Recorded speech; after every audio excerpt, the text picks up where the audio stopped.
Hey, everybody. Y'all share this live. I'm early on here today.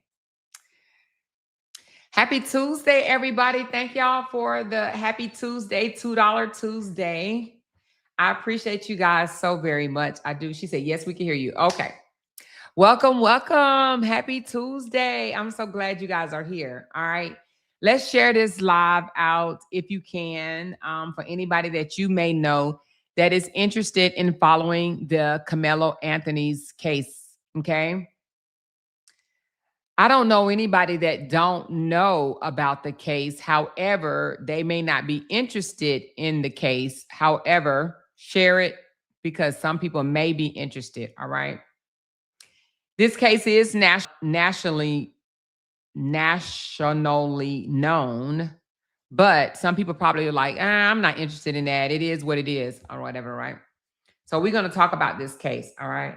She said, goal met. I already met my goal. Y'all stop playing. Let me check.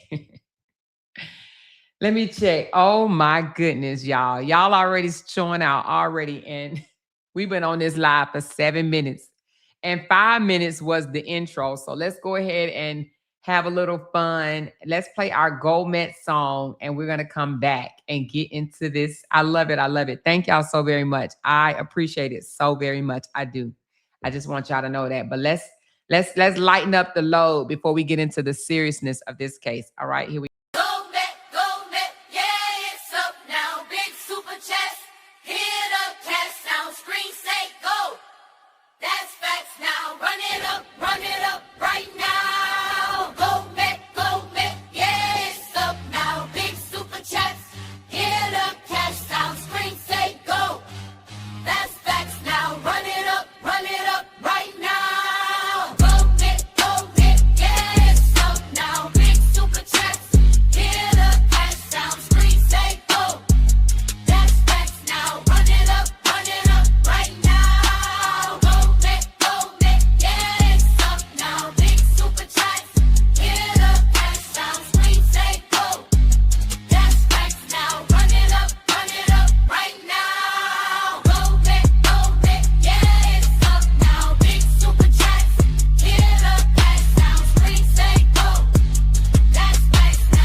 I had to change the song because I kept getting demonetized off of the spin that shit song. So I turned the spin that shit video into the Gold Met video. Do y'all like it? I love it. I absolutely love it. All right. So thank y'all so very much. I reset the goal. I mean, if we're going to run it up, let's run it up. Okay. We're going to run it up. Let's run it up. But I do want to get into the updates for today. I was kind of talking in general about the case on my other channel, and it just went kaput, y'all. My other channel just went kaput. Not that I can't use my other channel. It's just that it turned off, and my live is still going, and I don't know what's going on, y'all. Oh, YouTube be doing their thing or whatever, right? So with that said, we are going to talk about what we know, the latest details of what we know. So since my last live, I went and found out some updated news about, the judge being under fire today and why the judge is under fire today, honey. We're going to talk about it, all right? Thank y'all so very much for this $2 Tuesday, honey. So anyway, let's talk about it. First of all, everybody doing good? Y'all good? Y'all relaxed? Everybody good? Before we get into this case, I need to know, are we good? Like mentally, spiritually, are we good? Emotionally, are we good? Raise your hand if you are in the Frisco, McKinney area. Because I know I have quite a few people that told me, oh, Amor, I can't wait till you cover this story. This is not too far from me. Raise your hand if you are in that area. And if y'all don't mind, hit that thumbs up button for your girl so that YouTube can send this out for a broader reach. I have 70 thumbs up and I have 124 people in here. Can I get about 30 more thumbs up, please? I know we're going to have some outsiders that do not support me, but may want to listen in on the updates of this case. That's fine. All I ask is if you can please hit that thumbs up button for your girl. So again, that YouTube can send this out to a broader reach. All right. I'll wait till we get about 30 more thumbs up and we'll get into this. I got 127 people watching and I got 80 more. I got 80 thumbs up. If I can get about 20 more, please. All you got to do is go out to the front of the video and hit the thumbs up button right on the front of the video. Just thumbs up the button, just saying, hey, I was here. I liked the video so far, even though we've not done much. Okay, she said my disclaimer. Let me just go ahead and put my disclaimer up. Basically, what this says is everything that I say out of my mouth is based on my opinion. Okay, I'm definitely not trying to defame nobody's character. This is an opinion-based channel. But we do cover, we try to cover things that we know, things that we do not know. I will definitely let you know that I don't know that for a fact, okay? However, let me get this thumbs up, one down. Okay, here we go. All right, let me go over the disclaimer. First of all, this channel is, everything I say is allegedly. However, we do try to stick close to the facts. However, if it's something that I'm not 100% sure of, I will say that this is something I heard, this was reported, and I'm not speaking as it's factual, okay? All right, now with that said, I'm definitely not trying to defame nobody's character. We're going to go on thumbs up this video so it can go out to you know, the mass audience so that YouTube can send it out to more people to chime in. I want to do these daily updates on Karmelo Anthony case that's taking place in McKinney, Texas right now. Okay. All right. I do apologize. I was saying a mouthful and apparently I was on mute, but we good now. Okay. We good. Y'all can hear me, right? Y'all can hear me, right? Let me know if y'all can hear me. Apparently, this is touched. So if I touch it and it turns red, that means that, you know, maybe I need to pay more attention to it too. Okay. Maybe I need to pay more attention to it. So I'll be looking down at the microphone now to see if it's actually red. Okay. She said my mouth was just a moving and wasn't none coming out. I was all into the story too, baby. All right. So the title of this live is saying that the judge is under fire for what took place today. So we're going to go over what took place today in the courtroom. Let me change this title because I did change the title to the judge is under fire. I don't know why it didn't take. So let me just do that right quick.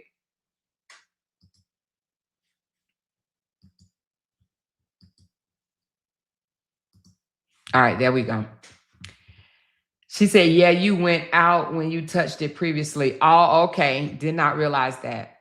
All right, so let's talk about what happened today. We will be, like I said, giving daily updates on what's going on. Today, there was no court to the public, but there was, the jury selection started today. Now, I told y'all yesterday that there was about 600 people selected for potential jurors, right? Those 600 today started to be narrowed down. They're going to narrow down them to 250.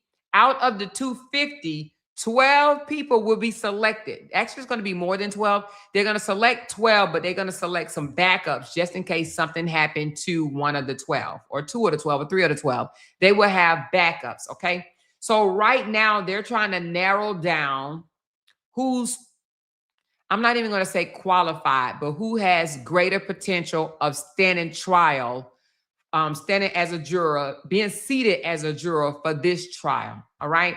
So why is the judge under fire? That's what I was going over, you guys. So apparently the judge, they're saying that he is under fire. That's what's being reported from two different channels. Okay. The NC Beat claimed that court started today about 3 hours late. All right. The judge was expected to start at 9, but it did not start until 12. They said the potential jurors and the media, like bloggers like myself, and also the reporters were very frustrated and very angry. Just imagine having to sit there for about 3 hours waiting to find out what's going on, right? So again, it was supposed to start at 9. It did not start to 12. The reason why that mattered is because the judge is John Roach. I said yesterday it was Judge Roach, and I thought his name was John. It is Judge John Roach.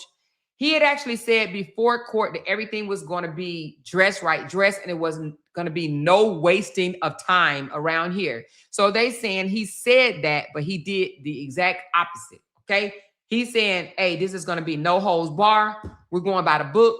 Don't waste my time. And then what happens today? Court delayed 3 hours. So people were very frustrated because they're like, you want us on time and you wasn't even on time. All right.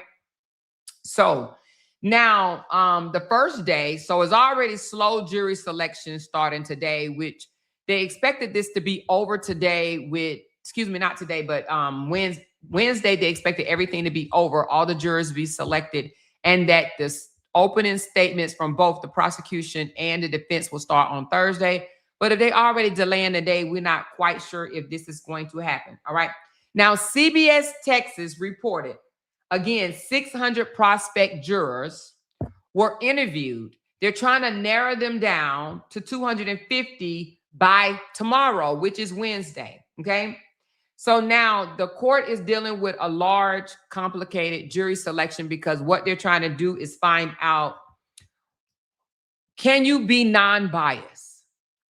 Do you believe everything you hear on social media?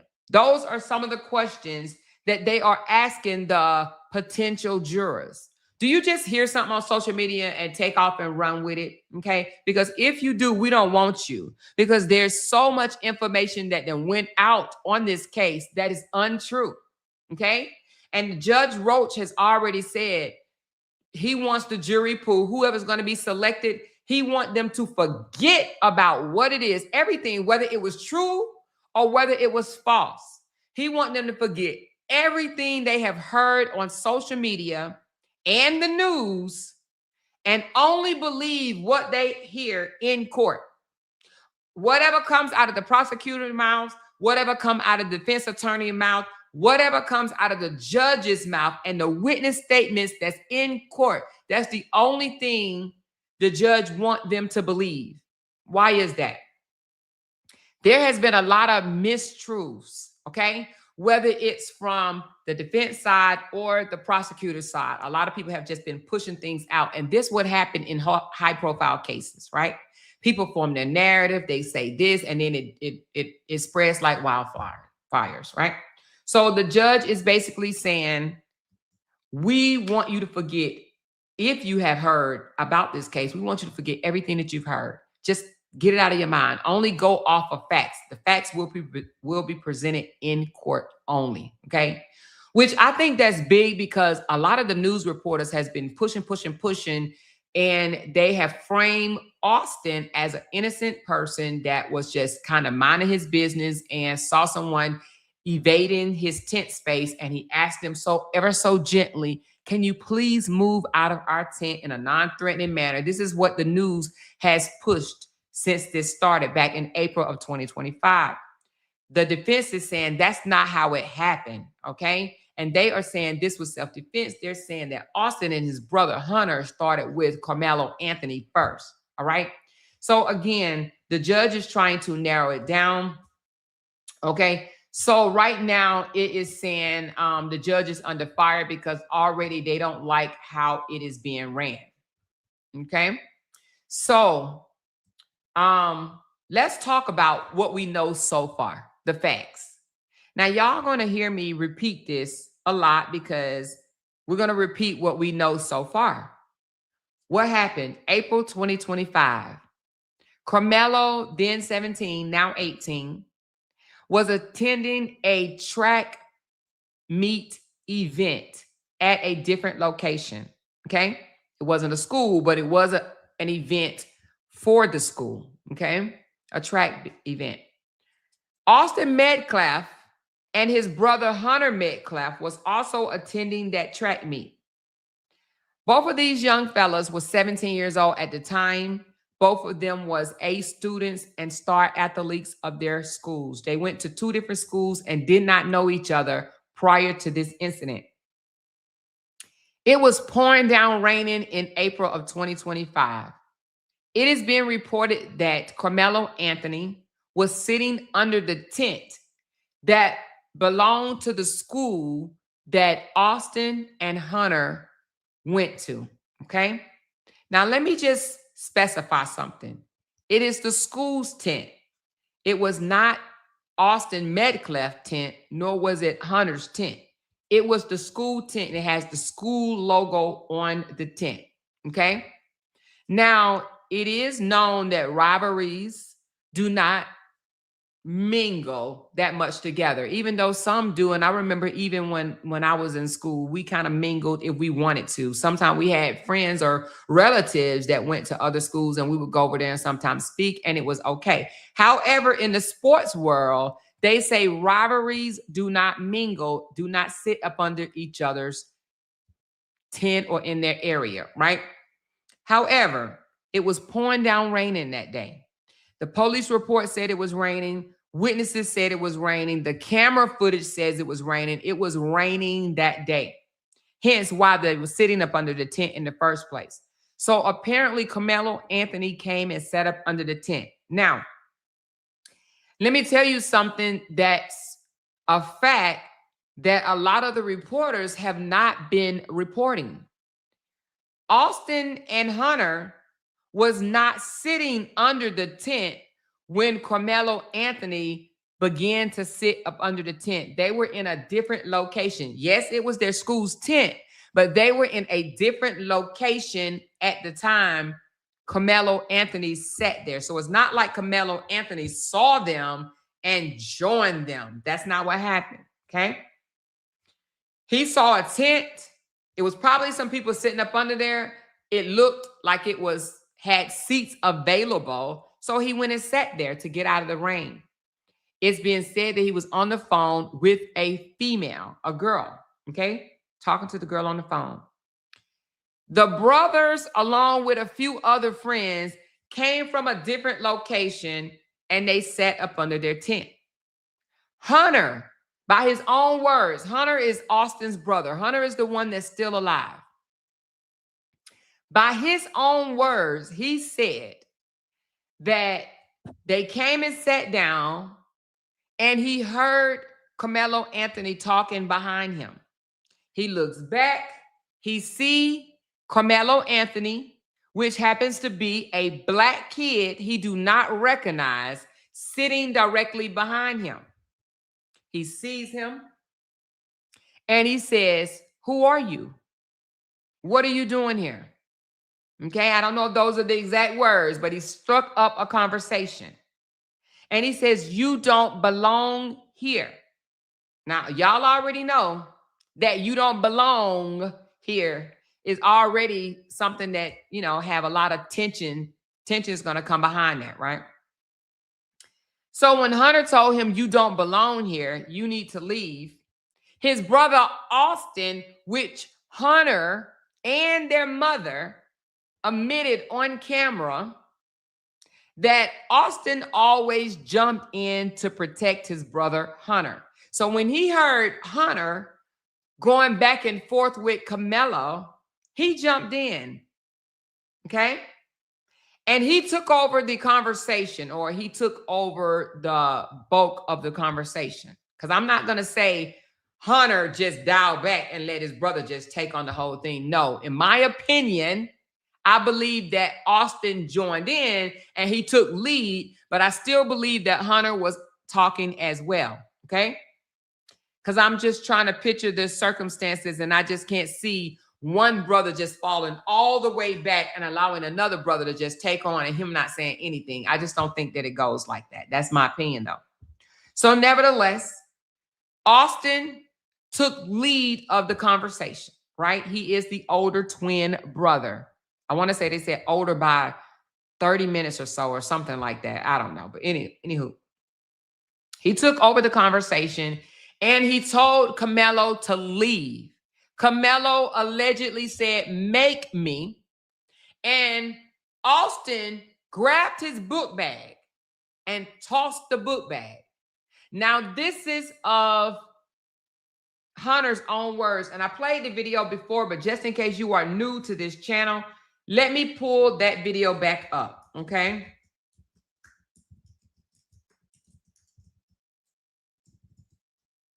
Let's pull it up where we hear his own words, where he actually said that his brother pulled the book bag. Pulled Karmelo Anthony book bag.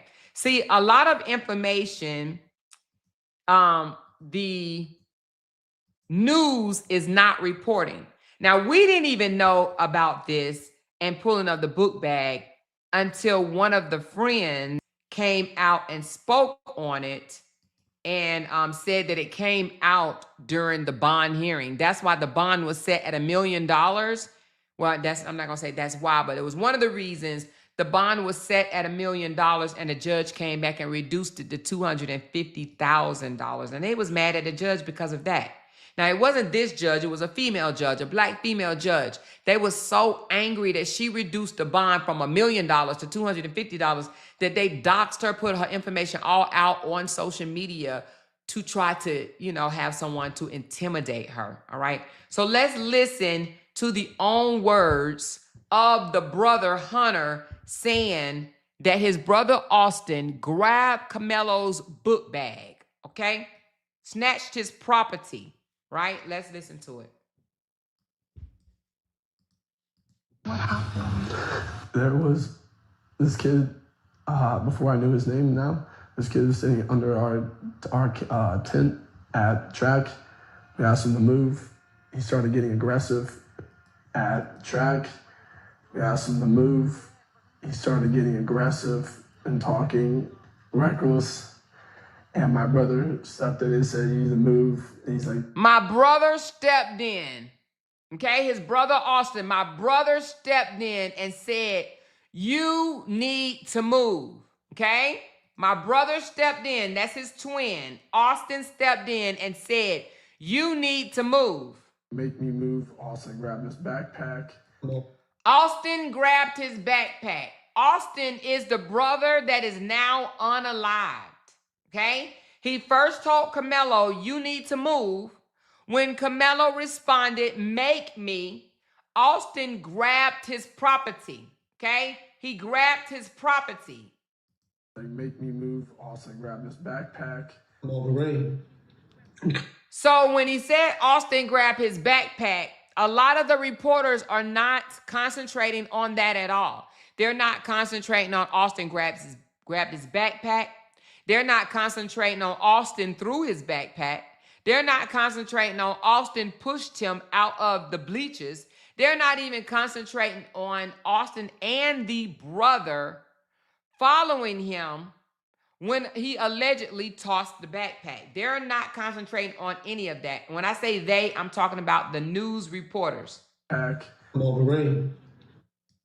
He's like, "Make me move." Austin grabbed his backpack. So right there again, if you are new to this channel, I don't know if you are or not, but if you have not heard it, out of Hunter's own mouth, Hunter said that Austin grabbed Karmelo Anthony's backpack right there off the rip. That's why I do not understand the first degree charge. However, we do know that sometimes people get charged with first degree and it is not a first degree. Austin initiated physical contact. If somebody have their book bag on there, their backpack on them, if you have your backpack, 9 times out of 10, you're either going to have it strapped across your shoulder, one shoulder, or you're going to have it strapped on your back, okay? Nevertheless, you're not just going to be holding it in your hand like this. You're going to have it, like I said, on your shoulder or on your back. If Austin is grabbing his backpack, he made physical contact with Karmelo Anthony first, which means Karmelo Anthony wasn't looking to fight Austin. Karmelo Anthony wasn't looking to harm Austin. Karmelo Anthony was minding his business, even though he was sitting up under their school tent. He was on the phone minding his business until the brother Hunter started talking to him. And then as you hear Hunter say out of his own mouth, Austin jumped in it. You can say jumped in, leaped in, stepped in, came in, however you want to say. Austin inserted himself. Let's run that clip back yet again. Austin the one that's unalived right now, he inserted himself. Austin stepped in. And my brother stepped in and said, you need to move. My brother stepped in and said, you need to move. So it wasn't already good enough that one 200-pound brother was already talking to Karmelo Anthony. That wasn't good enough, okay? His brother allegedly, apparently needed help. One 200-pound fella wasn't good enough. So he needed another 200-pound fella to step in and reiterate, you need to move. Why did it take two? Again, he admitted it out of his own mouth. My brother stepped in. When I hear step in, let me tell you what that sounds like to me. Stepped in mean he involved himself too. He didn't say my brother Austin took over. He said my brother Austin stepped in. My brother stepped in. So that tells me that they are both speaking to Austin at this time.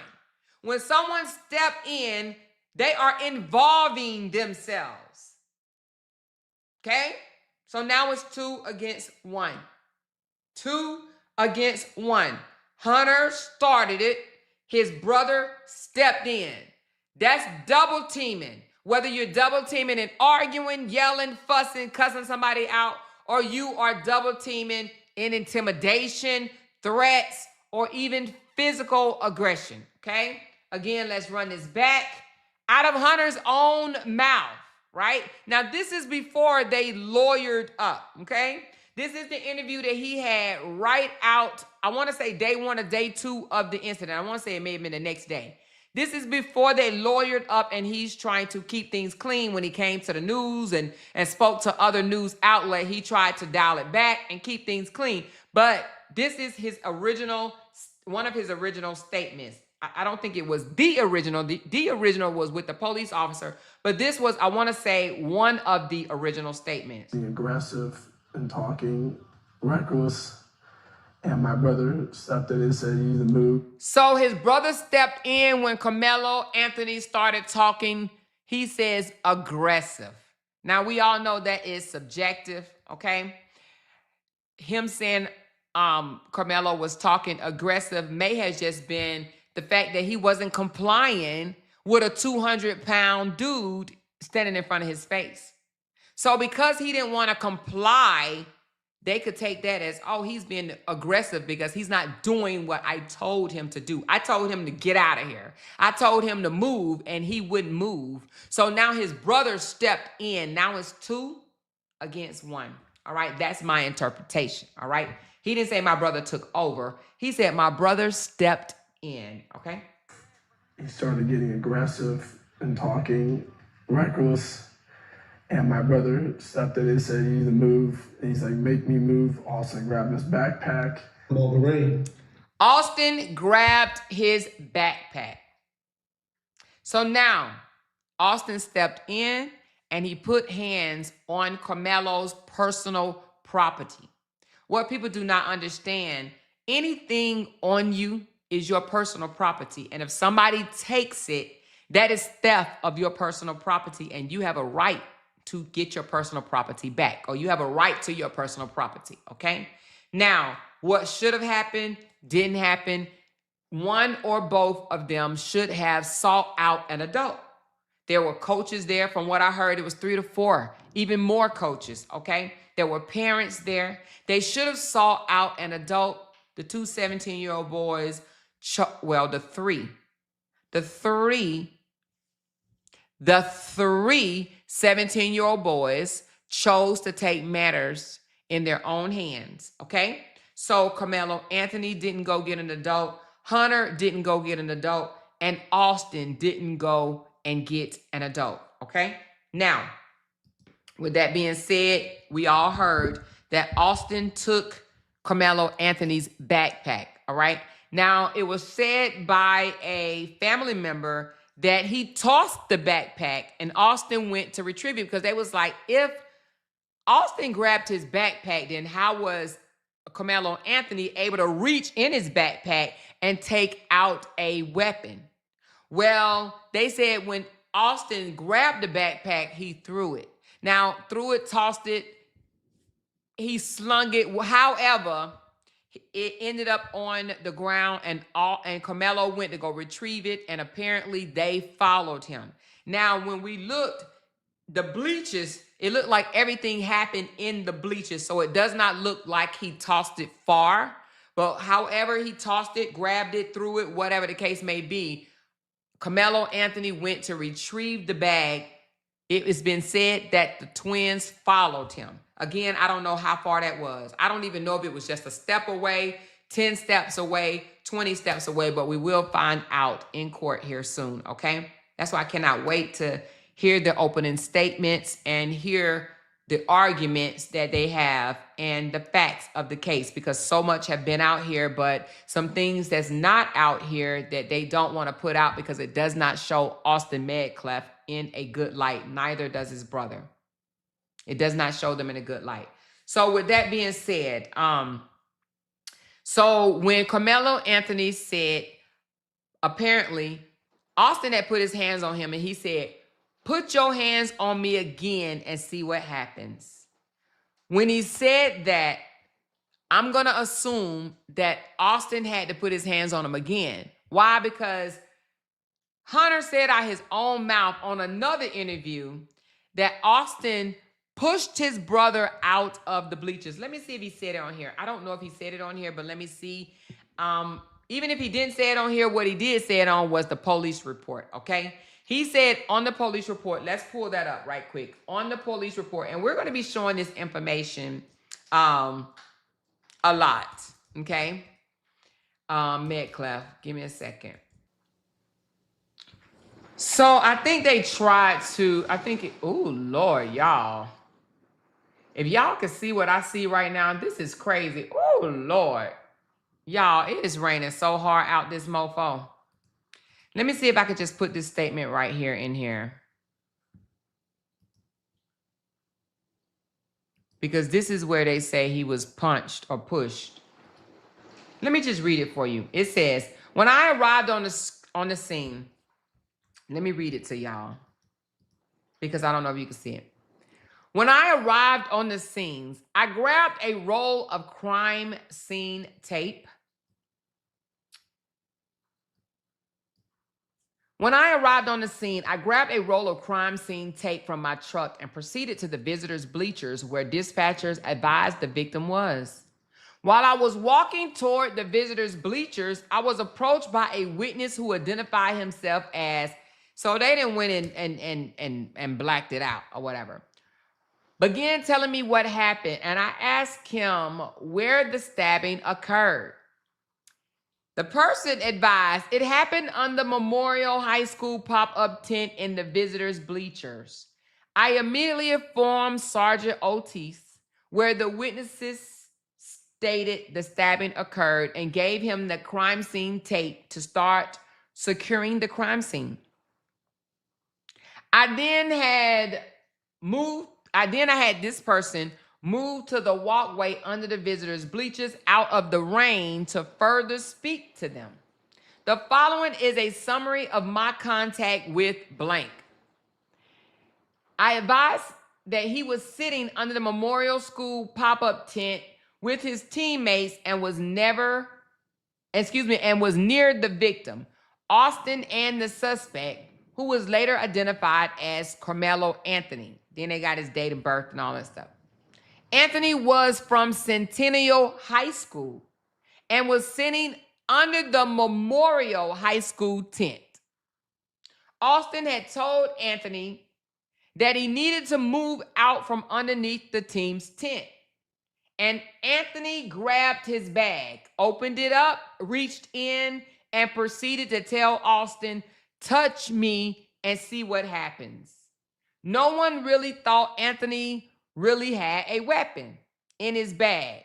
And Austin proceeded to touch Anthony. This is what this witness is saying. There's different accounts, different witnesses' accounts, but this is what this witness is saying.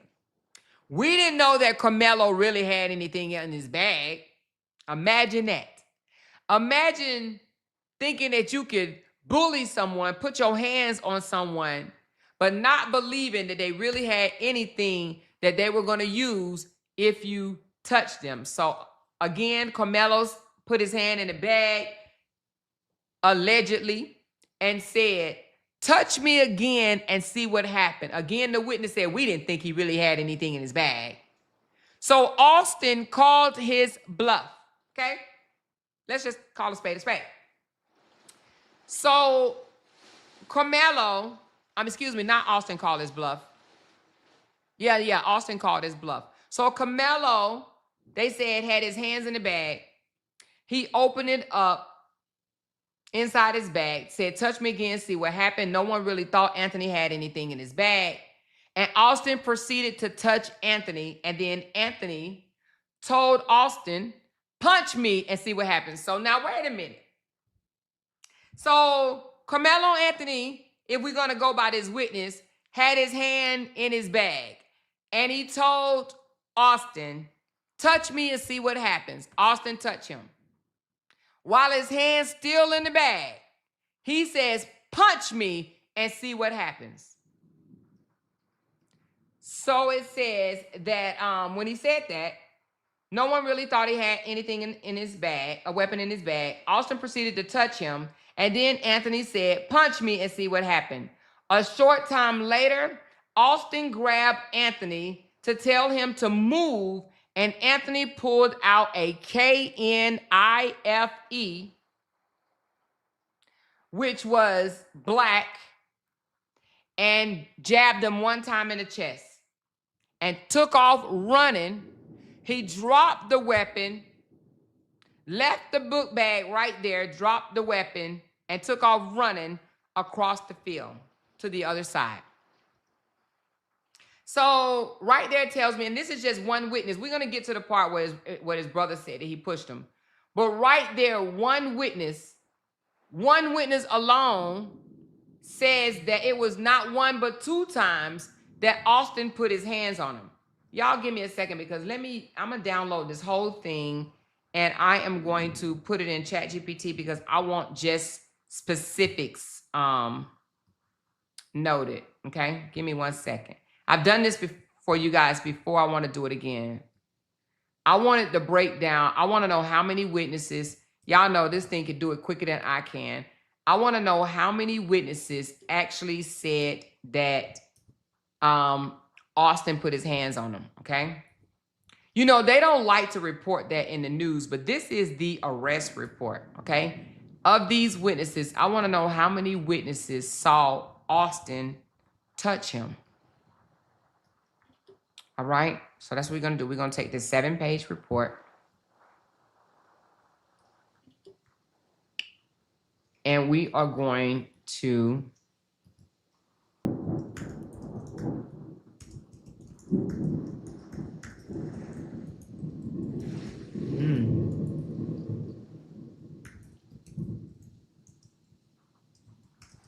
Okay, why is running this report? Let me close my window, baby, because when I tell you it is raining cats, dogs, mouse, birds, elephants, tigers, bears, lizards, show pigs, and frogs out this mother. Hold on, y'all. That's the way it was in Memphis last night, baby. Ooh, child. I'm talking about the thunder. Do y'all hear? Do y'all hear that? It is loud. If y'all got pets or animals or something, go get your pets and bring them inside. All right. So let's find out how many witnesses. It says, based on the arrest report that you uploaded, 2 witnesses accounts in the report that describe Austin making physical contact with Karmelo before the stabbing. All right, it says at least 2 witnesses' statements in the arrest report describe Austin touching, grabbing, or punching. Oh, Lord, Father. God is cutting up out there, y'all. He is cutting up. Dang, he is really cutting up. Okay. Ooh, y'all, I wish I could show y'all. But I don't even know how to turn this camera around and do it. Anyway. Okay, so it says in the arrest report, at least 2 described physical contact, whether it was touching, grabbing, punching, pushing before the stabbing even took place, okay? Now, one witness who spoke with Officer Taylor Witzel said that Austin proceeded to touch Anthony and later said Austin grabbed Anthony to tell him to move before Anthony allegedly pulled out the KNIFE, okay? Now, another witness was Hunter, the brother. Hunter, who spoke with Officer Alvin Fisher. Hunter said that Austin stood up his 200-pound body and pushed Karmelo to get him out of the tent before the stabbing. Hunter said that out of his own mouth. Let me read Hunter's statement word from word, okay? Word from word. This comes from Officer Fisher that took his statement. I learned Hunter was the brother of the victim. I attempted to ask them both what happened. I could not really get anything out of Hunter. But blank, another witness stated he wanted to speak. I asked him what happened, and he stated they were all sitting on the bleachers under the memorial tent when another male who they did not know walked over and sat under their tent. Blank then said Austin, who is the victim, told this male that since he did not attend Memorial High School that he had to leave the tent. Austin and the male went back and forth with each other, and then Austin stood up and pushed the male so that he can get out of the tent. Blank said during this time of arguing, the male was reaching around in his bag that he had. It was at this time the male took out the knife and stabbed Austin and then left the scene. It says one important thing, the report section says Hunter was present during this time. But the readable statement itself appears to come from other reacted persons who wanted to speak, not necessarily Hunter. No. Y'all must have changed that around. Okay, let's go back. See, let me tell you something. Y'all know I got the original video. Let's go back to the original video because in the original video, Hunter did speak. So we're going to go back to the original video right quick. I don't know what they got going on. Raise your hand if you remember me telling y'all in the original report, Hunter did speak to them. And Hunter actually said that his brother put hands on Karmelo. Now, all of a sudden, it is redacted, y'all. Y'all see what's going on? How you going to redact something from a police report? So wait a minute. Let me ask ChatGPT. Hold on. So are you telling me in this report, no one captured Hunter's statement? I'm telling y'all, I got the original one.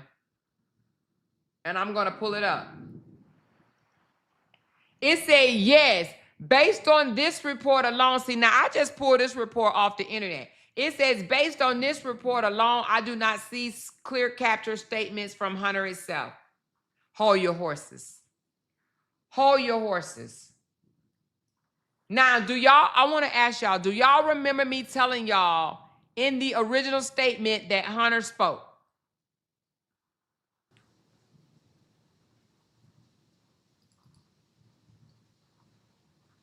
So I just pulled one up from in May. Let me see if this is the same report.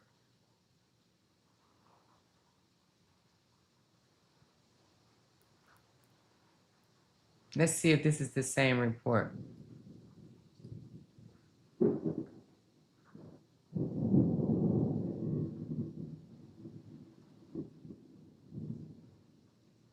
Matter of fact, let's just pull up my old video. Let's go to YouTube. What I'm going to do is, now that I see that it looks like they may be trying to omit some things, from now on, I'm going to take clips of my old video and just have them on standby just so I can reference them. I know I'm not the only one that have captured his brother stating that he was pushed. This is 4 months ago.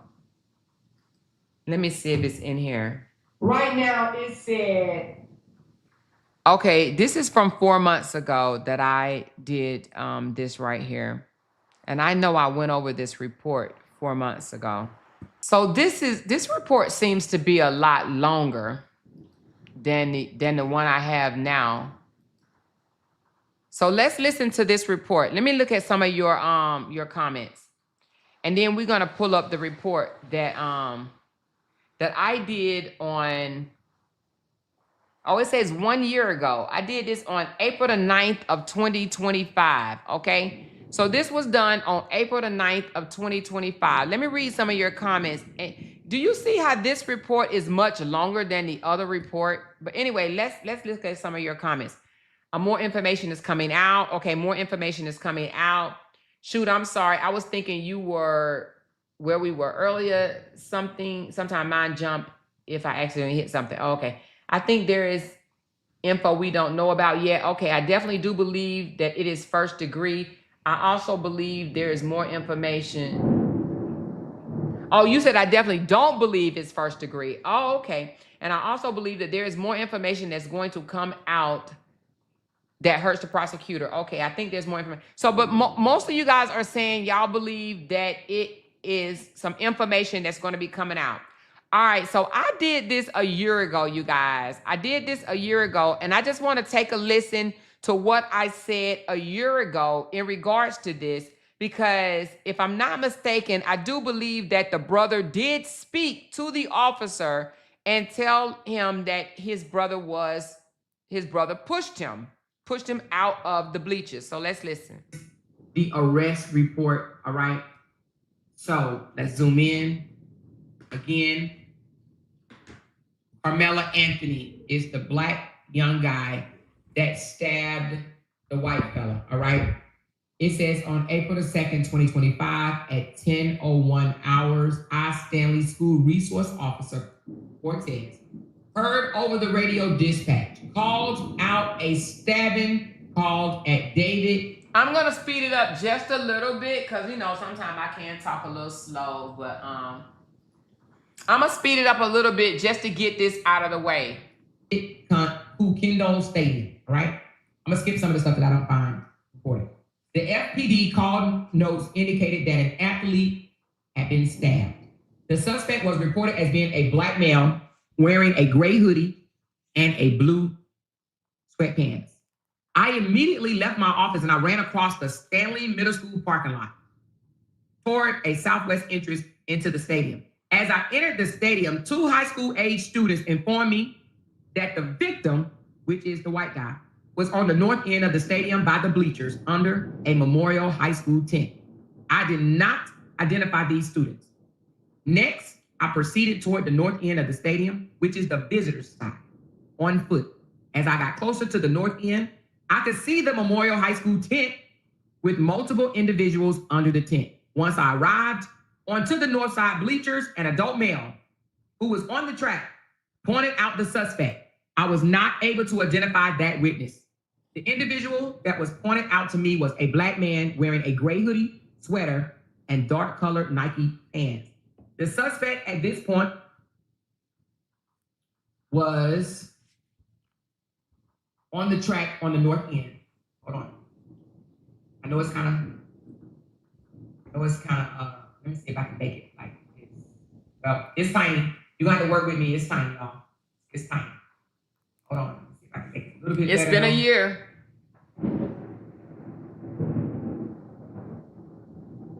Y'all see what I see. I'm playing with the thing. Right. To sit down on the ground.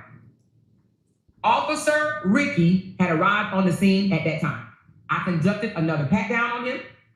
and then searched his person after he gave me consent. There was no weapons found in that location. While the suspect sat on the ground, I advised that I had the alleged suspect. So he called out, I have the alleged suspect apprehended. The suspect, which is the black guy, Karmelo, he responds and says, I'm not alleged. I did it. And let me just stop right there. You can definitely tell that this young fella has never been in no type of trouble, because had he been in any type of trouble, he would have known to keep his mouth shut, okay? But he yelled out, it's not alleged. I did it. So he owned it. He admitted it, okay? Wish he wouldn't have done that. Nevertheless. Next, Officer Ricky and I walked the suspect to patrol vehicle 2412. This is Officer Ricky's patrol vehicle, which was on the northeast gate of the stadium. As we were walking to the squad car, the suspect, the black kid, Karmelo, was emotional and said, he put his hands on me. I told him not to. I did not question the suspect about the incident while he was escorted to the patrol vehicle, right? So meaning Karmelo gave this information on his own.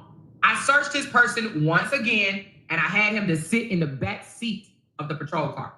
While the suspect was in the back seat, I noticed fresh blood on his left finger. I verbally acknowledged that I saw blood out loud so that it would be captured on my body-worn camera. It should also be noted that the suspect asked, is he going to be okay, while he was in the back seat? So Karmelo asked, was Austin. Again, for those that are just coming in and do not know, I am playing what I read from the arrest report 1 year ago, okay? Actually, now it's a year and a couple of months. April of 2025. I read this a year ago, okay? It's gonna be okay. I then identified the suspect. So now he identified who Karmelo Anthony was. He provided his name and date of birth verbally as Karmelo Anthony, black male, with a date of birth of blah, blah, blah, which I ran through the FBD dispatch. Officer Hancock then arrived on the scene and remained with me and the suspect at this point.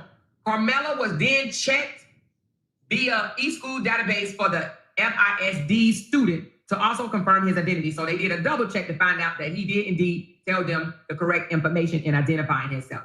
It was a match, okay? On what he told them and what the school system, it was a match. Next, I was advised by Sergeant Hollow to transport the subject to the Frisco PD jail. Officer Hancock and I transported him to jail. Again, I did not question him about the incident, okay? No questions. Upon arrival to the jail, Karmelo was escorted into the intake area. FPD jail staff changed him into jail attire, you know, those cute little jumpsuits and shit that I said I don't want to ever be in. So he had to go dress out, and I remained with the jail staff the entire time that he was changed over. The clothes that Karmelo was wearing was placed in an FPD paper evidence bag. The clothes remained in my possession from this point on. Upon Karmelo being placed into a jail cell, I continued to keep possession of his clothes. I returned to my patrol vehicle along with Officer Hancock, and we placed Karmelo clothes in the back trunk area. I drove my car out of the Sally Port and parked the squad in a crime scene, in a FBP patrol parking area or whatever. Karmelo clothes remained in the trunk. And the reason why they're saying this is because what they're trying to say is that nobody else had access to his clothes. So they can't, they didn't tamper with evidence is what he's trying to say. So anyway, and then they ended up, it says the crime scene technician, K. Dillard, then took possession of the clothes. So basically they're trying to say they had eyes on his clothing until it was turned over to a crime scene technician, okay? Mm-hmm. I added my body-worn camera to the case. I have no further information to report, right? Now, there's supplementals. Now, this was done by, let me see the first guy. This was done, and he is being, let me say this right quick. He is being charged with first-degree felony. I'm not done, though, you guys. He's being charged with first-degree felony. This was officers Cortez Adacor, whatever his name is, Cortez. This was his statement. Now we are going into another officer's statement. This is Officer Taylor, okay? Now, Officer Taylor says, give me a sec. Officer Taylor says, let me blow it up. On Wednesday, April the 2nd, I was assigned to work patrol in the city of Frisco. See, this report right here that I received back in April of last year, it didn't have all the crossing out, okay? They had some crossing out, but they actually had some names in here, okay? They did not cross out all names. I'm not sure why, but they have since went back and crossed out a lot. And I'm assuming they did that because these people are going to be testifying in the court, okay? In the case. At approximately 10:02 hours, I responded to the report of a stabbing. Let me just see if he said anything different. All right, he says, when I arrived on the scene, I grabbed a roll of crime scene tape from my trunk and proceeded to the visitors' bleachers where dispatch advised the victim was. While I was walking toward the visitors' bleachers, I was approached by a witness who identified himself as blah, blah, blah, began telling me what happened. And I asked him, where did the stabbing occur? And he advised it happened under the Memorial High School pop-up tent in the visitors' bleachers. I immediately informed Sergeant Otis where the witness state stabbed visitors' bleachers. Okay, wait a minute. So wait a minute. Okay, now I gotta ask myself a question. Let me write that down. Because if it was the visitors' bleachers, okay. So I may have to correct myself. This is when I did not know whether it was a real school or not. But since I found out that it wasn't a school, it was like it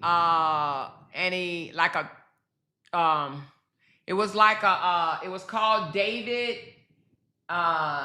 Q Kendall Stadium. So it was a stadium. It was a location that they were using for that track meet, but it was a school event. So you would hear me say, wait a minute, I thought it wasn't a school, or it was a school, because at that time I did not know a year ago exactly where that location was, but it was a stadium that they used for their track meet event, okay? Because I thought it was the other boys' school, but now they say the visitor bleacher, but I'll get back to that in a minute. Anyway, so it happened under the Memorial High School pop-up tent in the visitors' bleachers.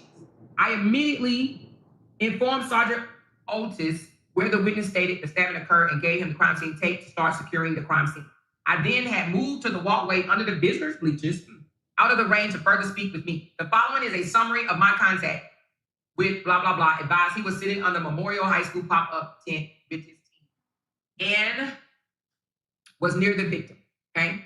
He says,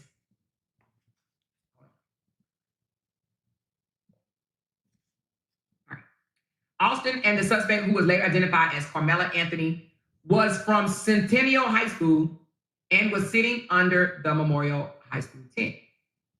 Wait a minute. So they went to the same school? So again, I was a little confused, y'all, a year ago. I was a little confused as to who went to whose school, whether they knew each other, whether they both went to Centennial, whether they both went to Memorial. But I have since found out that they went to two separate schools. Karmelo Anthony attended Centennial High School, whereas Austin and his brother Hunter attended Memorial High School. So you got Centennial and Memorial, two different schools. So again, that's why you hear me being a little confused a year ago as to what schools and where they were located during the track meet. Austin and the suspect, who was later identified as Karmelo Anthony, was from Centennial High School and was sitting under the Memorial High School tent. Austin had told Anthony that he needed to move out from under their tent, and Anthony grabbed his bag.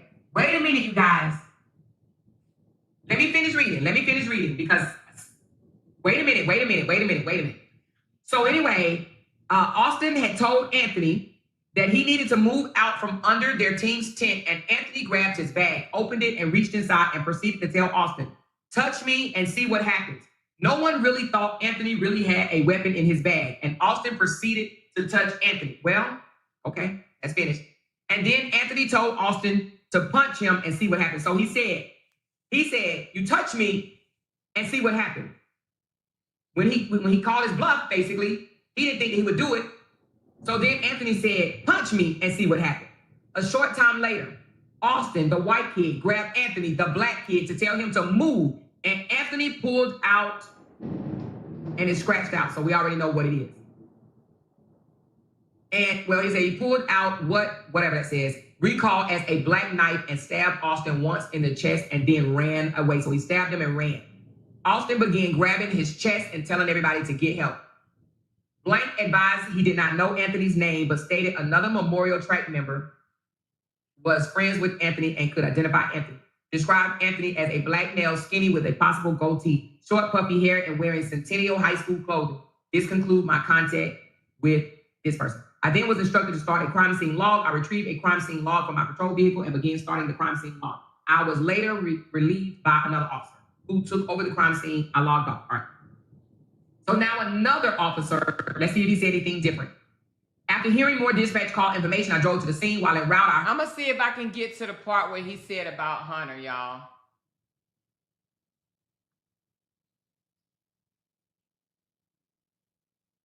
Let me see if I can get to the part where he said about Hunter. I think this is it right here. Let's see. Ooh, my lights are flickering, y'all. Hold on. Hold on, y'all. Let's get through this joker. Let's get through this joker. Come on, Lord. Work with me. Yeah, he did. All right. Now, this is another officer, Frisker, Alvin Fisher. Let me see if he said anything different. He did. Okay, it says, when I arrived to the crime scene, was already... My lights are flickering. Do y'all see that? It is cutting up out here, y'all. It is cutting up out here, baby. But listen, hold on. Let's see if we can get through this. Let's see if we can get through this, y'all. The crime scene was already marked off and the suspect was already in custody, honey. I began asking the people if they were witnesses to anything. I made contact with Hunter, blah, blah, blah. They were both breathing heavily and crying due to the nature of the event. They were with coaches on the field and it was pouring down rain. He said, I made contact with Hunter. Did y'all hear that? Okay, now mind you, it was pouring down raining, and that is why they was under the tent in the first place, okay? We made the decision to relocate to a locker room just to the east to get out of the rain. Once in there, things calmed down a little bit. However, they were still hysterical and could not really talk. In there, I learned that Hunter was the brother of the victim. So now we are talking to the twin brother. The white guy is a twin. Hunter is Austin's twin, okay? So now they're talking to the twin brother. I attempted to ask them both what happened. I could not really get anything out of Hunter, but he stated that he wanted to speak. I asked him what happened, and he said they were all sitting on the bleak. Do y'all hear this? Do y'all hear me? Do y'all hear me? I need to know, do y'all hear me? Do y'all see what just happened? Hold on. So it said that he was crying hysterically, but he said he wanted to talk. I am getting ready to pull up. Hold on. Y'all listen to what I'm saying. I'm reading verbatim from this thing. So a year ago, Hunter talked. Now all of a sudden it's retracted. Hold on. What's the name of the officer again? Give me a second. So officer,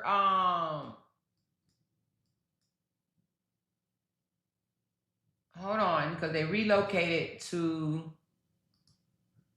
give me a second. Alvin Fisher. Alvin Fisher. Let's get to Alvin Fisher over here. Because Alvin Fisher said something totally different a year ago. Okay. Y'all, cut the motherfucking shit, y'all. Y'all, I can't believe this.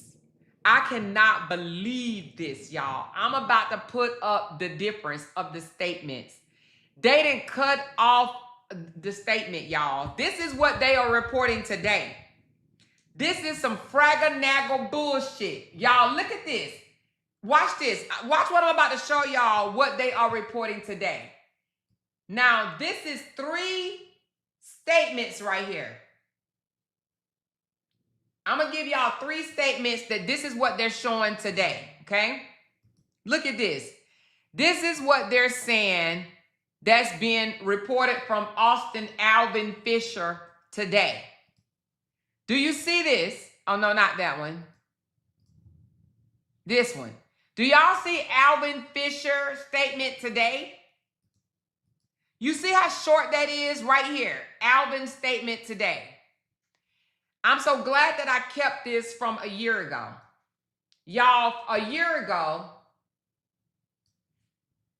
his statement from a year ago says something more along like this. Hold on. Let's get to the statement from a year ago. Right here, Officer Fisher. Y'all listen to what Officer Fisher said a year ago. Listen to me. Relieved by another officer who took over the crime scene. I logged off. All right. So now another officer, let's see if he said anything different, escorted the suspect to down raining, and that is why they was under. They were witnesses to anything. Let's get to Officer Fisher. To that school. They went to the same school, and they were both visiting Memorial High School track. That's what I'm getting, but let me finish reading, you guys. Let me finish reading.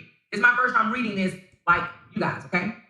Only a short time later, Officer Cortez and myself escorted the suspect to the Frisco Adult Holdings Facility. Anthony was transitioned off to the jail staff without incident. A jail paperwork was completed. Okay, here comes Officer Fisher. And there, CID did. All right, now this is another officer, Alvin Fisher. Let me see if he said anything different. He did. Okay, it says, when I arrived to the crime scene, the crime scene was already marked off and the suspect was already in custody, honey. I began asking the people if they were witnesses to anything. I made contact with Hunter, blah, blah, blah. They were both breathing heavily and crying due to the nature of the event. They were with coaches on the field and it was pouring down raining, okay? Now, mind you, it was pouring down raining and that is why they was under a tent in the first place, okay? We made the decision to relocate to a locker room just to the east to get out of the rain. Once in there, things calmed down a little bit. However, they were still hysterical and could not really talk. So if you read the statement now, and I'm going to blow it up because I want y'all to see it doesn't say none of that, okay? I'm going to go back. Hold on. Let me pull up what it says today. What the Fisher statement says today, and I want y'all to be reading that while I am speaking of what it said a year ago, okay? I just want y'all to follow along with me, okay? Well, maybe I got that wrong. Hold on, y'all. I may have gotten it wrong. Let's go back because the name was, okay, hold on, y'all. Hold on, let's go back. The name was crossed out. Okay, hold on, let's go back. Maybe I got the name wrong. Let's go back to Fisher. Here we go. If I got it wrong, I'll say I got it wrong, okay? Hold on, let's go back. Relieved by another officer who took over the crime scene. I logged off. All right. So now another officer, let's see if he said anything different. Let's go to Officer Fisher. All right, now this is another officer, Alvin Fisher. Let me see if he said anything different. He did. Okay, it says, when I arrived to the crime scene, the crime scene was already marked off and the suspect was already in custody, honey. I began asking the people if they were witnesses to anything. I made contact with Hunter, blah, blah, blah. They were both breathing heavily and crying due to the nature of the event. They were with coaches on the field and it was pouring down raining, okay? Now, mind you, it was pouring down raining and that is why they was under a tent in the first place, okay? We made the decision to relocate to a locker room just to the east to get out of the rain. Once in there, things calmed down a little bit. However, they were still hysterical and could not really talk. In there, I learned that Hunter was the brother of the victim. So now we are talking to the twin brother. The white guy is a twin. Hunter is Austin's twin, okay? So now they're talking to the twin brother. I attempted to ask them both what happened. I could not really get anything out of Hunter, but he stated that he wanted to speak. I asked him what happened, and he said they were all sitting on... But he stated that he wanted to speak. Hold on. Hold on, y'all. They were both breathing heavily and crying due to the nature of the event. They were with coaches on the field. Okay, I learned that Hunter was a brother. I could not really get anything out of Hunter, but he stated that he wanted to speak. I asked him what happened, and he stated that they were all sitting on the bleachers under Memorial tent with another male who did not know. Huh. This crazy. Hold on, y'all. The white guy is a twin. Hunter is Austin's twin, okay? So now they're talking to the twin brother. I attempted to ask them both what happened. I could not really get anything out of Hunter, but he stated that he wanted to speak. I asked him what happened, and he said they were all sitting on the bleachers. Now, this is the twin brothers' account. They were all sitting under the bleachers under a Memorial High School tent. So now it's not even his tent. See, media is something different, baby. Media is something different. So when another male who he did not know walked over and sat under the tent. Ooh, baby, this is getting juicy. This is getting juicy because it wasn't their tent. It was a Memorial High School tent. Okay, y'all, I know I sound crazy. I did not realize at that time that the boys did go to Memorial High School, okay? Again, let me read this again. I attempted to ask Both of them, what happened? I could not really get anything out of Hunter, the twin brother, but Hunter stated that he wanted to speak. I asked him what happened, and Hunter himself said they were sitting on the bleachers under a Memorial High School tent when another male, the black guy who he didn't know, walked over and sat under the tent. Then said Austin, the white guy, the victim, told this black guy that since he did not go to Memorial, he had to leave the tent. Austin and the male went back and forth, and then Austin stood up and Austin, the white guy, stood up and pushed the male. It gets juicier. It gets juicier because his twin brother said that Austin, the guy that died, stood up and pushed the male to get him out of the tent. Baby, we didn't know that. We didn't know that he already pushed him before the stabbing. Let's go.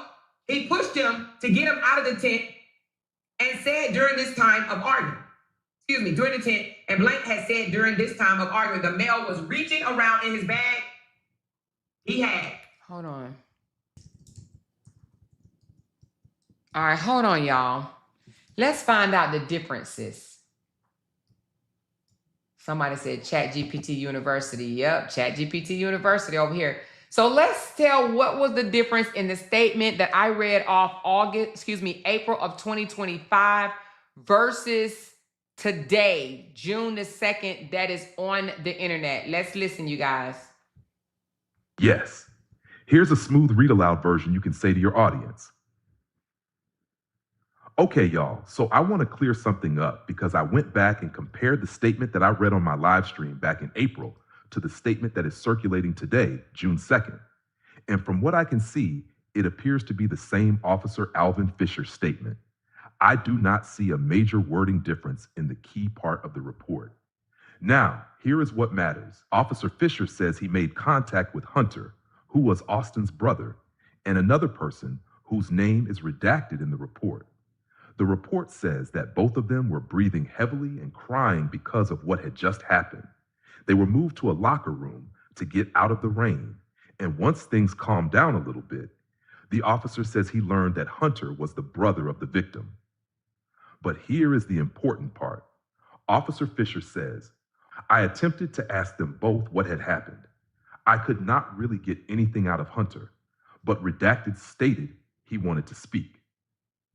So based on that wording, the officer is clearly separating Hunter from the other person who actually gave the detailed statement. That means the detailed version about what happened under the tent does not appear to come directly from Hunter in this report.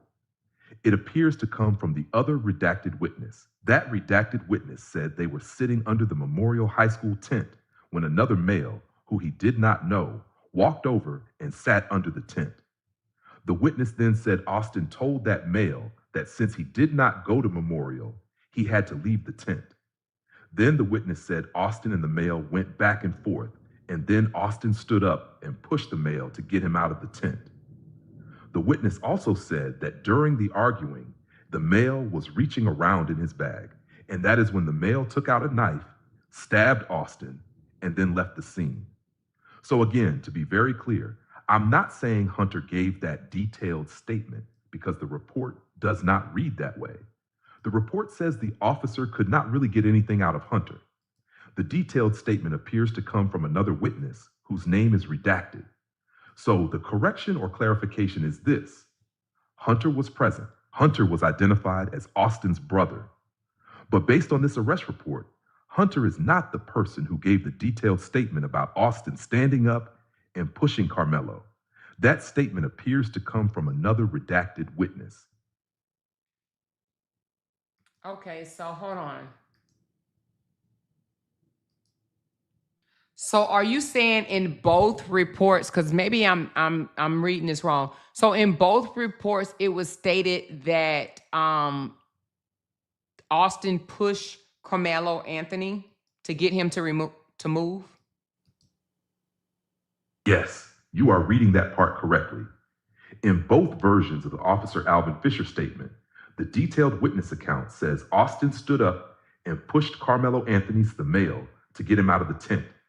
The key wording is, open quote, Austin and the male went back and forth, and then Austin stood up and pushed the male to get him out of the tent, close quote. So yes, both versions say Austin pushed him. But the important clarification is who said it. The report does not clearly say Hunter gave that statement.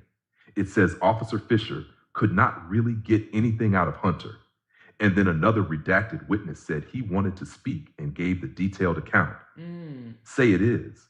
Both versions of the report say a witness stated Austin stood up and pushed Karmelo to get him out of the tent.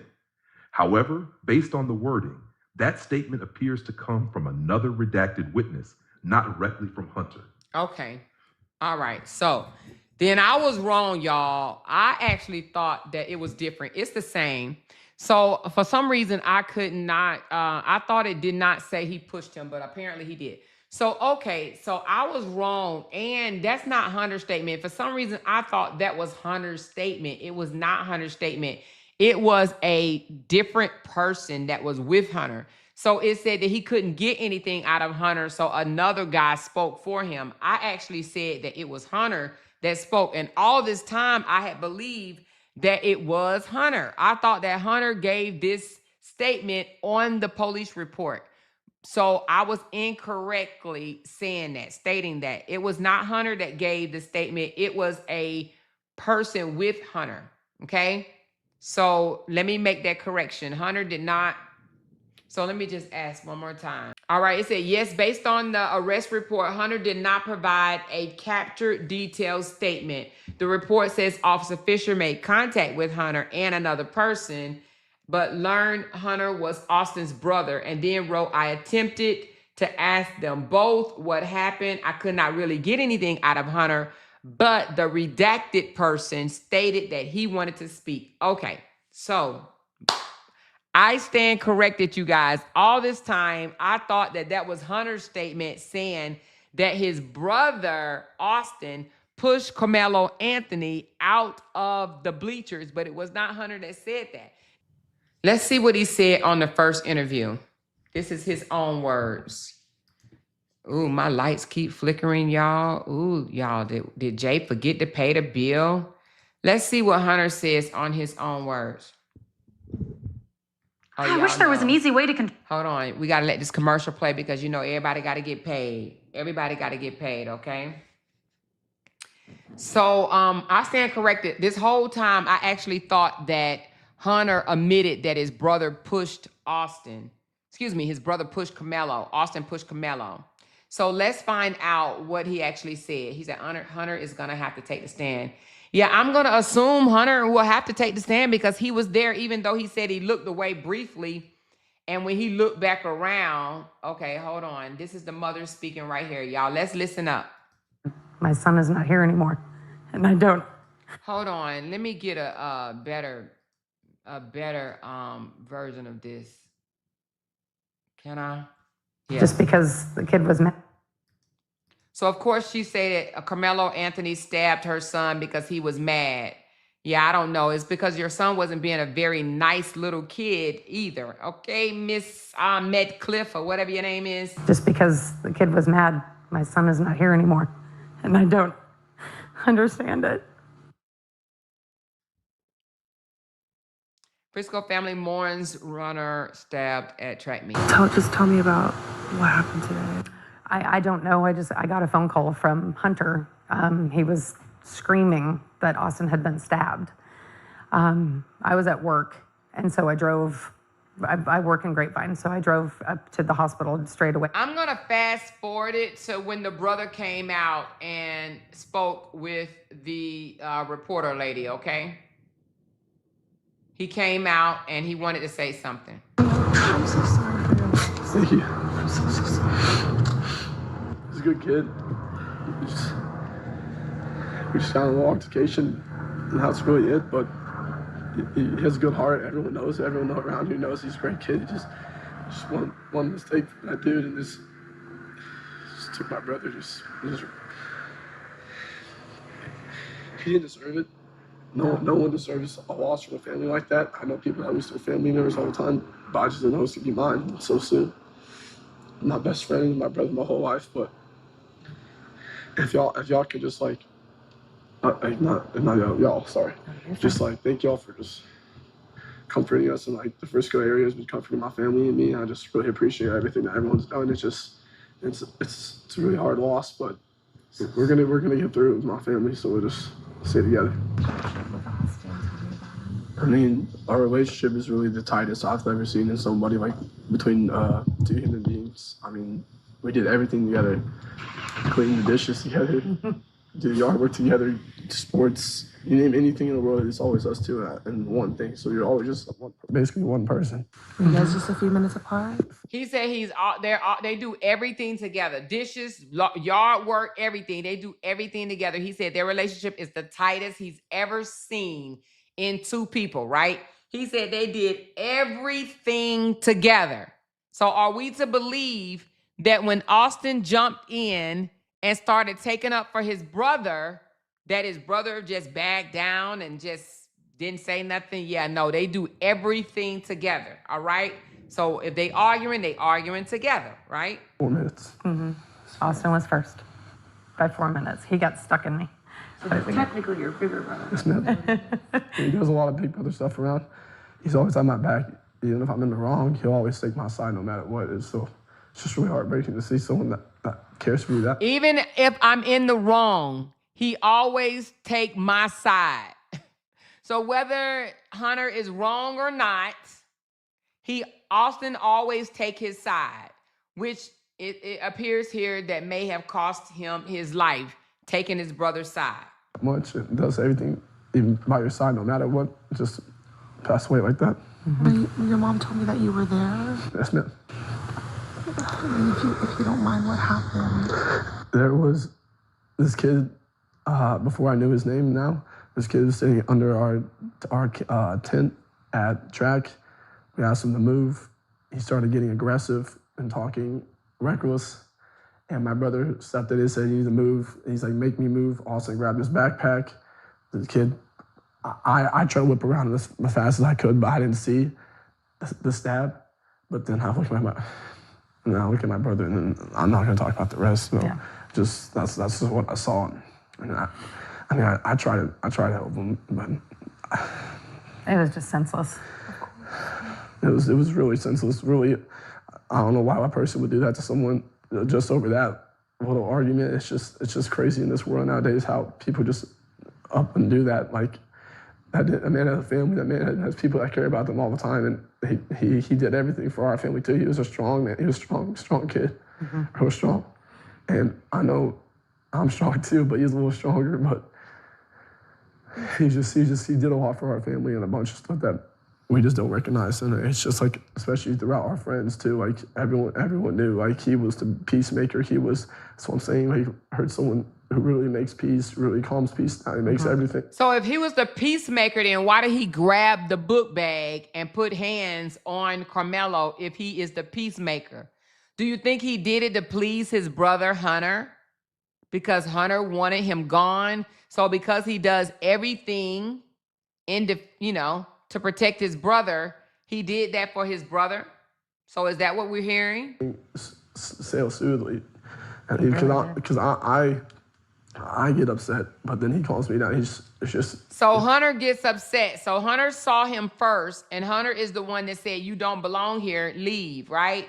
And then Austin jumped in, and I guess he said, "If my brother don't want you here, then you got to leave," okay? So it sounds like that Hunter is the troublemaker, and his brother was just taken up for him. So it sounds to me that his brother lost his life for taking up for his brother Hunter, okay? He was just always there for me, so it's just really heartbreaking to see like how this happened. Oh my goodness. You guys were how old? 17. 17? Yeah, they'll be 18 in July. I saw a lot of articles say you guys were 16. I wasn't sure.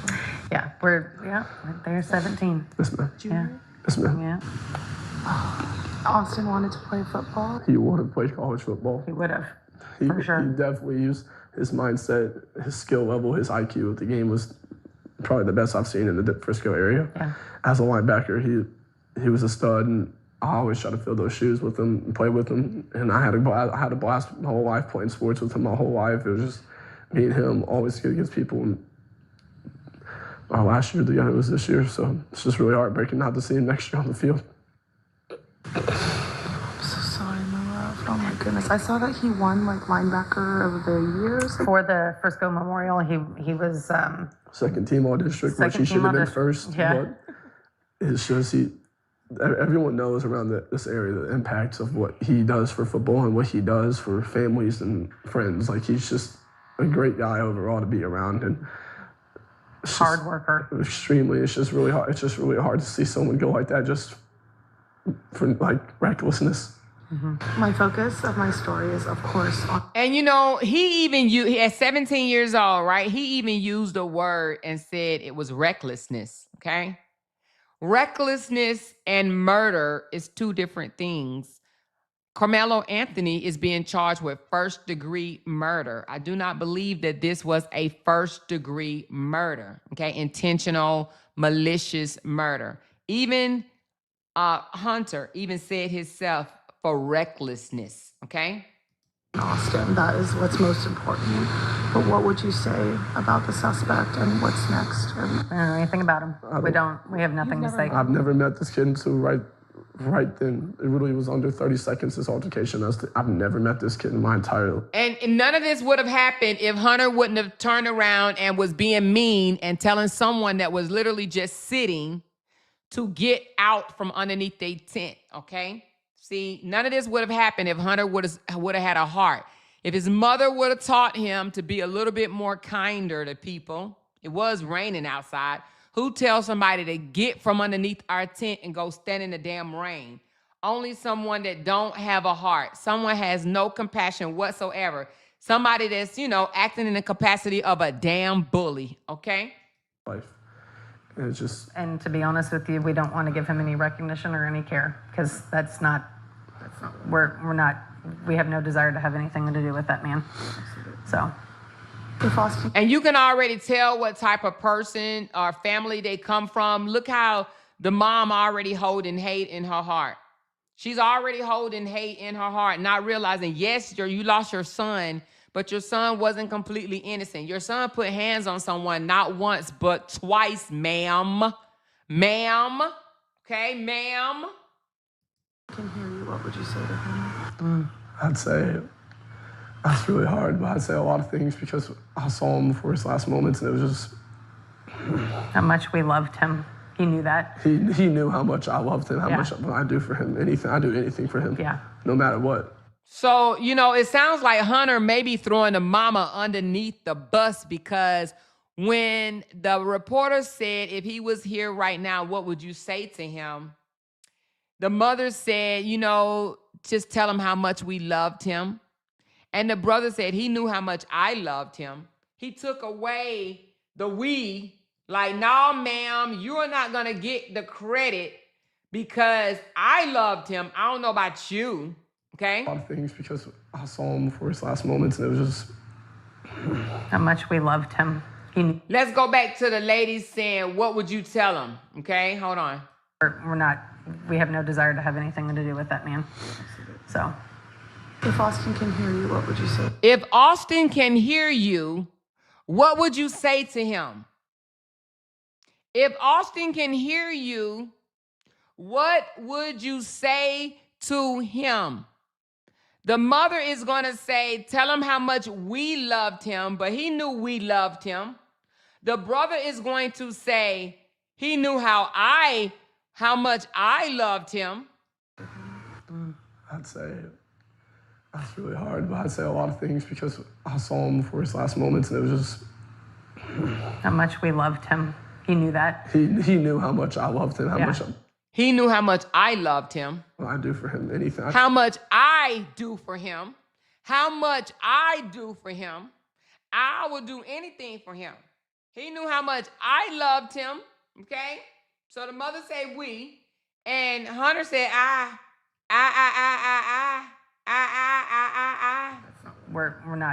We have no desire to have anything to do with that man. So. If Austin can hear you, what would you say to him? I'd say that's really hard, but I'd say a lot of things because I saw him before his last moments, and it was just How much we loved him. He knew that. he knew how much I loved him, how Yeah. much I do for him, anything. I do anything for him. Yeah. No matter what. He call me anything that he needs, I'll do it for him. He's just a great guy, so when you have a great guy, you want people to be around you, they're going to be around you no matter what. Like, he's a great leader. That's why I always want to tell him, like, I always wanted to be like him in that sense. It's like how he just communicates and has great ways with people all the time. And I always looked up to him for like that. He wasn't a big brother in a sense. He was the same age, but he was a big brother than me. We just want to make sure that everybody knows how much that Austin is going to be still in our lives, as far as in our memories and our hearts forever. You know, it's going to be really hard. This is going to be really hard. But see how much you guys love and adore him. Yeah, I'm really trying not to cry, but it's No, it's your baby. yeah. He was my big baby. He was 225 pounds. Both of them big boys. And 225 pounds against 160 pounds. Not just one 225, two 225 boys. 225, that's 450 pounds against 160-pound fella. I loved movie time with him. They would ask me if we'd watch a movie and sit on the couch, and he'd put his head on my lap, and I'd scratch his back, and he was just, I don't know, he'd tell me things. He was so personable with me, and, you know, I knew stuff that most teenagers wouldn't tell. If it was one-on-one, that would make this totally different. But the fact that both brothers were arguing or standing up against one other guy that's 160 pounds, that makes a difference. A lot of people don't think that, but now you got two against one. You got 450 pounds against 160 pounds, okay? Their moms, that just things that because we were close, you know? And now it's going to be us wrangling the future together. I know you were with him till the end, right? Did you hold him the whole time? I didn't. They yanked me off him. Yeah, they had to leave. He had to be removed when they did CPR. And then he wasn't able to be in the ambulance with him on the way to the hospital. So it was just like hard throbbing the whole time, the whole ride on the hospital. How did you get to the hospital? My dad came. I called my mom. My mom didn't know. She didn't answer. She was at work, and then she answered my phone. I told her what happened. She came in right away, and then we drove to the hospital. We're trying to figure everything out. Yeah, it was hard. That was tough because I beat the ambulance there. I don't even know how that's possible, but I did because I came in from Grapevine. Okay. So he said he called his mom, and his mom didn't answer the phone, and he had to call the daddy, and then the daddy ended up calling the mama. Then the mama came and beat the ambulance there, but the mama didn't. It sounded like she's like, what you calling me for? But anyway, nevertheless, it was a loss of life.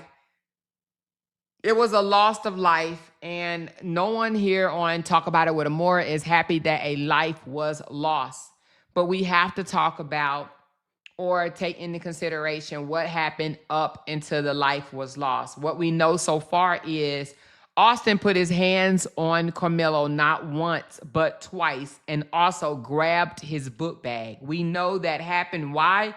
Well, for one, Hunter said it out of his mouth, and other witnesses have said it as well. He was pushed. His property was taken, okay? And apparently he was, I don't know if he was punched, but I know pushed, and his book bag was taken, all right? So we do know that. So with that being said, you guys, this is going to be an interesting trial as far as to see how it plays out in court with, you know, Texas is stand your ground. Stand your ground is based on you legally allowed to be there, one, and no duty to retreat. So Karmelo Anthony was legally allowed to be there. He had no duty to retreat. However, it's going to come down to 12 jurors thinking or believing that it was necessary for Karmelo Anthony to reach into his bag and pull something out to defend himself. Did he fear for his life to the point where he had to take matters in his own hands and escalate it to that point, okay?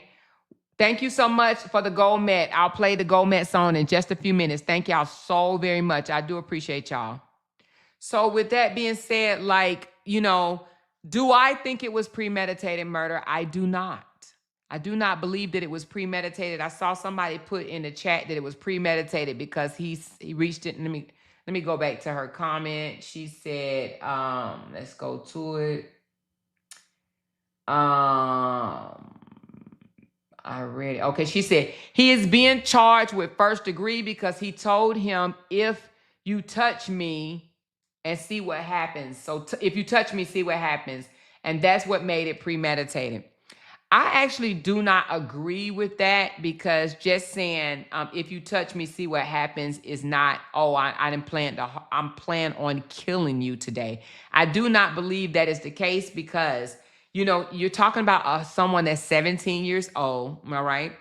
That said, if you touch me, see what happens. Do I believe that him saying, if you touch me, see if I'm going to do something to you? Yes, but premeditated, saying that first degree is murder, right? Not aggravated assault, not battery, not any of that, not even attempted murder. First degree is murder. So first degree means that he intentionally murdered him. No, I do believe that he probably wanted to hurt him or back him up, scare him, or whatever you want to call it. I'm going to say hurt because he did use a knife and he did stab him with it, okay? But I do not believe that it was premeditated. Premeditated means that he set out and planned and knew that that strike to the chest was going to end his life. We are talking about a 17-year-old young man, all right? Age does matter because y'all already know that they're not even fully developed until they're like 25 any damn way when it comes down to boys, all right? So I would not consider that premeditated, but that's just me. That doesn't mean that the jurors will not think that, all right? They got to get 12 jurors and listen to the entire story. But I am going to take that statement and ask ChatGPT to analyze it, all right? Comment has some validity, but it is too simplified and partly misleading.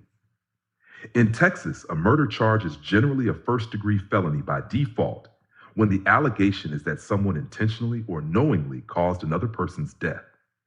Texas Penal Code, Factual 19.02, says murder is a first-degree felony unless the sudden passion punishment issue applies, which can reduce punishment to a second-degree felony after conviction. So the statement he's being charged first degree because he told him, if you touch me and see what happens, is not the full legal picture. That alleged statement could matter because prosecutors may argue it shows warning, intent, or state of mind. In the arrest report, Officer Cortez wrote that Karmelo allegedly said out loud, "I was protecting myself." And according to the report, when asked if he had any weapons, Karmelo allegedly responded, "I'm not alleged, I did it." The report also says a witness described arguing before the stabbing. Alone does not automatically equal premeditation. Premeditation usually means the person formed the intent before the act. But Texas murder law does not require a long planning period for a first-degree felony murder charge. The key issue is whether the state believes it can prove he intentionally or knowingly caused the death or intended serious bodily injury and committed an act clearly dangerous to human life that caused death. Cite turn 557474, Cirque Lane at 2. Okay, I don't know what it said. It said the comment has some validity, but is not fully accurate. The alleged touch me and see what happens statement could be used by the prosecutor to argue that Karmelo's state of mind, intent, or warning before the stabbing. But he is not charged with first-degree murder just because of that one statement. In Texas, murder is genuinely a first-degree felony when the state alleges the person intentionally or knowingly caused a death. So that statement may be one piece of the prosecution's argument, but is not the whole reason for the charge, okay? Now I'm gonna ask, what can the defense argue against that? And we're going to go more into this on different days. We're only doing this short one. Oh, thank you so much, Barbara. What a blessing. Thank you so much, darling, dear. I appreciate you. Let's go. We're going to go more into this, but for tonight, we're going to stop at this. We're going to just talk about now, what could the defense argue against that statement? If you touch me again, see what happens. Okay? All right, here we go. Oh, well, let me just read it because ChatGPT is tripping today. All right. So the defense could argue several things against the idea of, if you touch me, see what happens. All right. So it says the defense could argue several things against that. And first, they can argue that the statement was a warning, not a plan. In other words, the defense can say Karmelo Anthony was just telling Austin, please don't put your damn hands on me again. Okay? And that statement shows that he was trying to prevent physical contact, not plan to kill him. Okay? Second, they can argue that the statement has to be judged with the full context, not just in isolation. So if a witness say Austin stood up and pushed Karmelo to get him out of the tent, the defense can say the physical content came after the warning and that Karmelo reacted because he believed the situation was beginning to escalate. The arrest report, Officer Fisher section says the detailed witness account include Austin Metcalf stood up and pushed Karmelo to get him out of the tent, which means that Austin physically put hands on Karmelo Anthony first. Third, the defense can argue self-defense. Texas law allows force when a person reasonably believe force is immediately necessary to protect against another person's unlawful force, and deadly force has a higher standard. The person must reasonably believe deadly force is immediately necessary to protect against another's use of attempted use of unlawful deadly force or to prevent certain serious crimes. Fourth, the defense may argue state of mind under pressure. They may say that this was a fast-moving, escalating confrontation, not a calm, planned-out act. A statement made during an argument, it may sound bad, but the defense can argue it does not prove that Karmelo Anthony already decided to stab Austin before anything physical took place first. Fifth, the defense can argue the statement is ambiguous. Touch me and see what happened can mean many things. It can mean move away from me. Stop touching me. Okay, I'm going to defend myself. I'll tell someone, or I'm going to react if you touch me. So the prosecution may say it sounds threatening, but defense may say it's not specific enough to prove intentional killing. All right? So with that being said, the prosecution may try to use that statement to argue intent. But the defense can push back and say, hold on, that statement is broad and general. By itself, it does not prove premeditation. They can argue it was a warning, not a murder plan. They can also argue you have to look at what happened next. A witness said Austin stood up and pushed Karmelo Anthony and also stated because they did not believe that Anthony had a weapon on him or in his bag. So the defense may say, Karmelo warned him, please don't touch me. Please do not touch me. Austin allegedly pushed him away, and then Karmelo Anthony reacted at what he believed was self-defense. Now, whether the jury believed deadly force was reasonable is a whole different question, right? But one statement alone does not automatically prove premeditation, intentional, first-degree murder, okay? So now I'm going to add one more thing. Let's add his brother, Hunter, stated to a reporter that Austin grabbed Karmelo's backpack.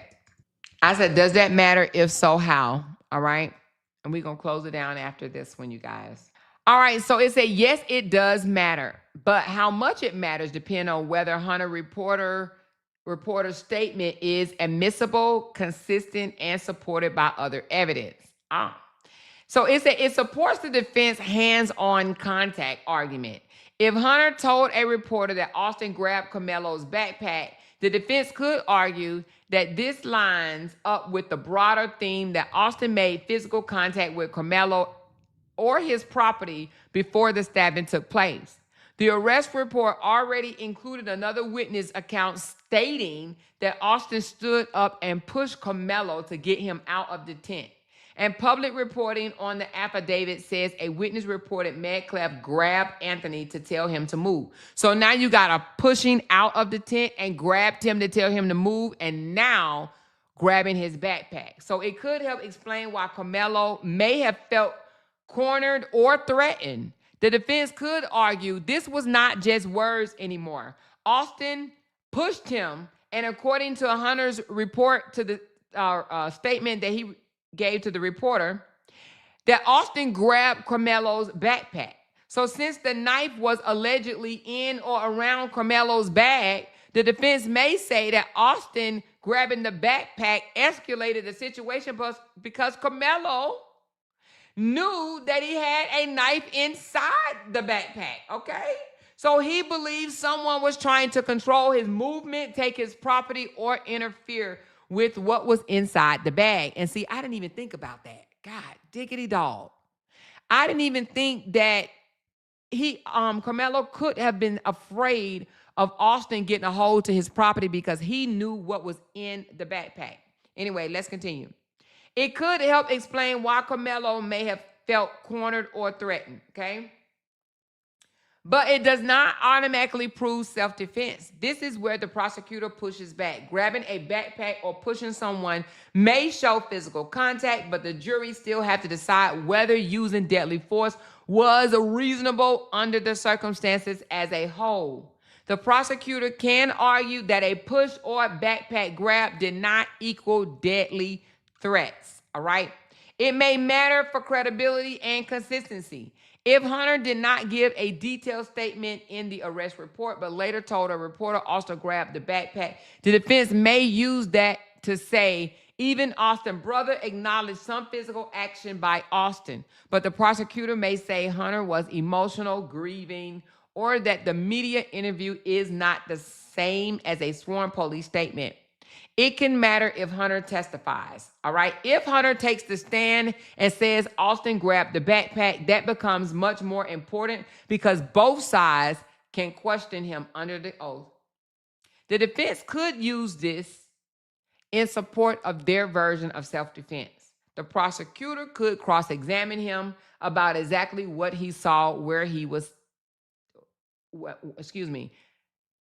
could cross-examine him about exactly what he saw, where he was standing, where he saw the knife, and whether grabbing the backpack means grabbing the backpack itself, Karmelo while wearing the backpack, or grab him to move him, okay? So basically he's saying when he grabbed the backpack, did he just grab the backpack alone, or did he grab it while Karmelo Anthony was wearing it, which that would move Karmelo Anthony as well. So it's not just grabbing a backpack, it's grabbing the backpack and yanking it caused Karmelo Anthony to move as well, all right? So now it says, if Hunter told a report that Austin grabbed Karmelo's backpack, yes, it does matter.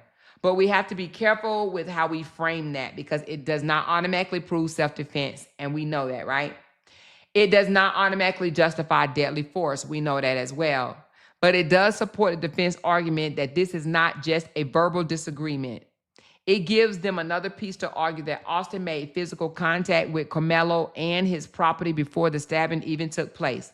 The prosecutor will likely argue that even if that was the case, even if Austin did push Karmelo, even if he put hands on him or even took his property, that still does not meet the deadly force and does not say that it was reasonable. So the real issue for the jury is not just whether Austin touched him, it's whether Karmelo reasonably believed that he needed to use deadly force in that amount. I said, does this change anything? Now, I just asked if it was 2 on 1 225-pound guys versus 160. Does this change anything? Okay, let's find out. Yes, that could change the way the defense framed the case, but it still does not automatically make the stabbing legally justified.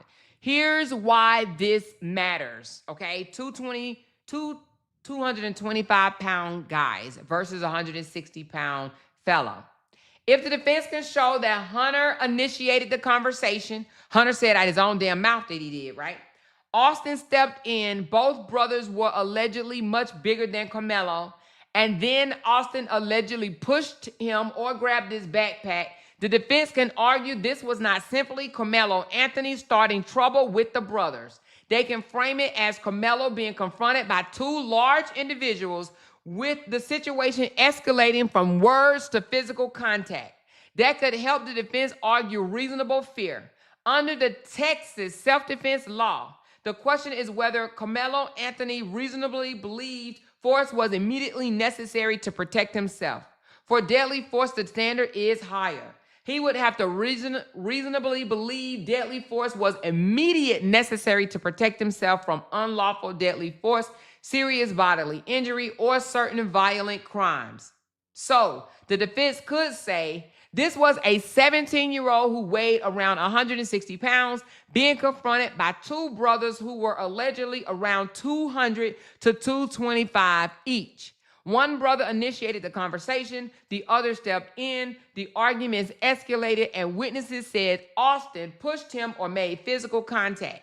That size difference, the number of people involved, and the physical contact all matters when deciding whether or not Karmelo Anthony reasonably, I can't say that word to save my life, reasonably believed reasonably felt threatened. But the prosecutor could come back and argue, even if there was arguments, even if Austin pushed him, and even if the 2 brothers were significant in size, that does not automatically justify taking out a knife, okay? A push or backpack grab is not automatically deadly force. The strongest defense value is not that it proves self-defense by itself. It helps them argue context. Karmelo may have felt outnumbered, physically overmatched, and unable to safely get out of the situation.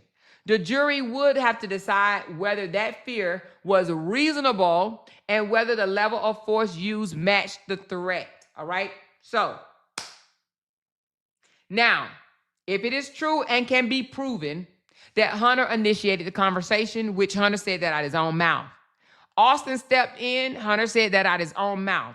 Both brothers were significantly bigger than Karmelo. Well, the police report states that, about the size. And then Austin allegedly pushed him or grabbed his backpack. Hunter said that out of his own mouth. And another witness stated that out of their own mouth. Then yes, it matters. It gives the defense more context to argue Karmelo may have felt outnumbered or physically threatened, but it does not automatically justify deadly force. The legal question is not just did Austin touch him. The legal question is, did Karmelo reasonably believe deadly force was immediately necessary in that moment? That is where the jury is going to have to weigh the size difference, the number of people involved, and who initiated the confrontation, what physical contact happened and in what order, and whether Karmelo had a reasonable fear of serious harm. Like I said before, ladies and gentlemen, I do believe that this will not be found first degree, okay? You can't just look at it from the surface. You have to break down everything that happened up until that point. So I do not believe it will be first degree. I cannot say it won't be, what's the other one? Texas has, why it just slipped my mind. You got first degree, second degree. I don't even think we actually have second degree. Hold on. Okay, it says yes. If the jury does not find him guilty of a murder as a charge, they could still find him guilty of a lesser included offense if the judge include those options in the jury charge. In the state of Texas, the main lesser possibility in a murder case are usually manslaughter. If the jury believes he caused the death, but did so recklessly instead of intentionally or knowingly, in Texas, manslaughter is a second-degree felony.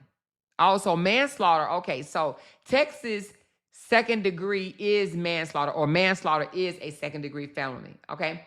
Punishable by 2 to 20 years and up to $10,000 fine. Criminally negligent homicide. If the jury believe he caused the death by criminal negligence, meaning that he should have recognized a substantial risk but failed to, in Texas, this is a state felony. Punishable to 180 days to 2 years in state and up to $10,000 fine. There is also something people call sudden passion. That is not exactly a separate lesser charge. It is a punishment phase issue. If someone is convicted of murder, but the jury later finds the person act under sudden passion arising from adequate cause, the punishment range can drop the first-degree felony range to second-degree felony range. Texas Penal Code 1902 covers that. So wait a minute. What is sudden passion? All right, so the sudden passion, it does not mean that he's not guilty. It means that he's still convicted of murder, but the punishment can be reduced from first-degree range to the second-degree range. From sudden passion murder, the punishment range would be 2 to 20. Okay, so it just goes from first degree to second, or to manslaughter is what they call it here in Texas, plus $10,000 in fine. But it says if the defendant proves sudden passion by a preponderance of evidence during the punishment, the offense is punished as a second-degree felony, and Texas Penal Code 1233 sets second-degree felony punishment to 2 to 20 years. All right. The important part is this: sudden passion is usually decided after a murder conviction. Oh, okay, during the punishment phase. Okay, so after the murder conviction, but during the sentencing is when they decide whether it was a sudden passion or not, all right? The defense has to prove it by a preponderance of evidence, meaning more likely than not. It's not the same as self-defense. Self-defense can lead to a not guilty verdict. A sudden passion only lowers the punishment range if the person has already been found guilty of the murder. So that's only if he's found guilty of first degree that the defense could argue a sudden passion, all right? So as far as sentencing, the judge does not just randomly pick a number. In Texas, punishment can be accessed by the judge or the jury, depending on the election made in the case. Texas Code of Criminal Procedures, Article 37.07 allows punishment to be assessed after a guilty verdict, and the defendant can elect jury punishment at the proper time. Whomever assess punishment, jury or the judge. So they will give the defense, and if he's found guilty, they will give him an option. Do you want the judge to set your sentence, or do you want the jury to set your sentence? I didn't even know that. Actually, that's some good information to know. Okay, so it said it would look at things like the facts of the offense, the defendant's age, criminal history, or lack of one, the remorse that he had, the victim impact, evidence, character witnesses, aggravating facts, mitigating facts, and anything omitted during the punishment phase, okay? So if the jury finds Karmelo Anthony guilty of murder, but also finds sudden passion, then that does not mean he walks free. It means the punishment range dropped. Instead of facing first-degree murder range, suddenly passion would bring it down to second degree, which is 2 to 20 in the state of Texas, along with a $10,000 fine. The judge or the jury would decide the actual numbers of years within that range based on the evidence presented during punishment, including aggravating and mitigating factors, okay? But we're not even there yet, y'all. We're not even there yet, okay? So let me read some of your comments. Remember, Amora, that's what the guy in Oklahoma got for messing with those girls. Bring that to my memory. I'm kind of lost a little bit. Damn, I didn't get this notification and I missed a lot. Damn. You can go back and listen to the replay, baby. Hey, more in chat. I've been listening while cooking. Great live. Thank you so much, Pokemon. So I appreciate you. So sad, Carmelo. Got to go through this for being bullied. I'm gonna say this. I actually think that anybody that have to go through a case and have to fight for their life, claiming self-defense, my heart goes out to any of them. True, that have some type of validity to it, meaning that if they were touched first, if they were threatened or touched first, and then they have to fight for their life, my heart goes out to them. It really does, because I do believe in keeping your damn hands to yourself. Stop thinking that people are going to allow you to put hands on them and get away with it. I just do not like that. I don't like when people think that they're bigger than the program and they can intimidate or scare you. And that's how a lot of them end up in the ground, right? And then you have their family members saying how sweet and kind and precious they were. They wasn't sweet and kind and precious that day. Okay? And sometimes these things catches up with people. And unfortunately, it seems that this is what happened. Oh, thank you so much, big sis. Thank you for that love. I ain't even see you come through. She said, hey, more mine and chat sisters. Thank you so much for that love. I do appreciate that. You guys, please thumbs up these super chats that came in for the support of this live stream. Again, you guys, I will be going live every day. I don't care if I only have 2 people in here, okay? I will be covering the Karmelo Anthony case from beginning to the end, all right? Now, I want to see this young man found not guilty. I do. I want to see him found not guilty. I cannot sit here and say that I do believe that he will be found not guilty. Not yet. I have to hear more. But for right now, I do say I do not believe that he will be found guilty for first degree. Okay? I do not believe that he will be found guilty for first degree, but I cannot say that he will be found not guilty all the way around. However, I hope he's found not guilty all the way around, because again, I do not like people that put their hands on people and think that they supposed to just get some type of street creds or just come back to the internet and mock and poke fun after they done put their hands on somebody and think that one day they ain't gonna end up in a box. Okay? So anyway, with that said, you guys, listen, y'all thumbs up this video, share this video. I will be giving this report every day. Again, on my other channel, Real Life with Amora, I will be going live in general on that channel, which I probably will. It's only 6:41, so I will be going live on that channel after this. I don't know what time, maybe around 9 or 10 o'clock, okay? But for right now, I will be giving a report on this topic every single day until it's done. And the judge said that he is trying to have this case wrapped up by the 12th of June. So just 10 days, you guys. 10 days, y'all gonna be hearing about me and Karmelo Anthony on this channel, okay? She said, read my members' milestone message. Okay, I did see that message. Give me a second.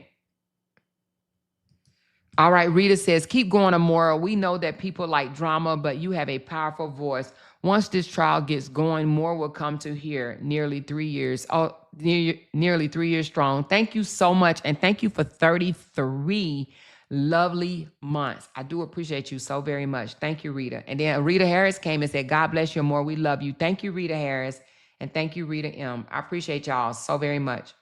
So right now, my plan is to go out there Monday, Thursday, okay? That's supposed to be opening statement. My plan is to be there Thursday. If I am going to need you guys to support me being on ground at the courthouse, all right? So when I come live, let's turn up the volume, all right?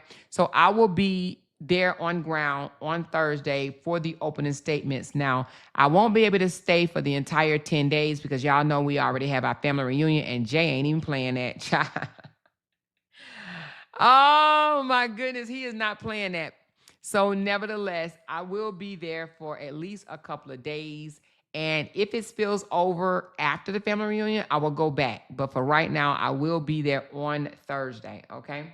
Real content. Some people don't know how they just want to drag people every day. Yes, and y'all know I've been looking forward to this case so that I can get out of that, all right? Let them drag in peace, baby. Let them drag in peace, all right? She said, I was listening the whole time, but I had my daughter's doctor's appointment. Okay, cool.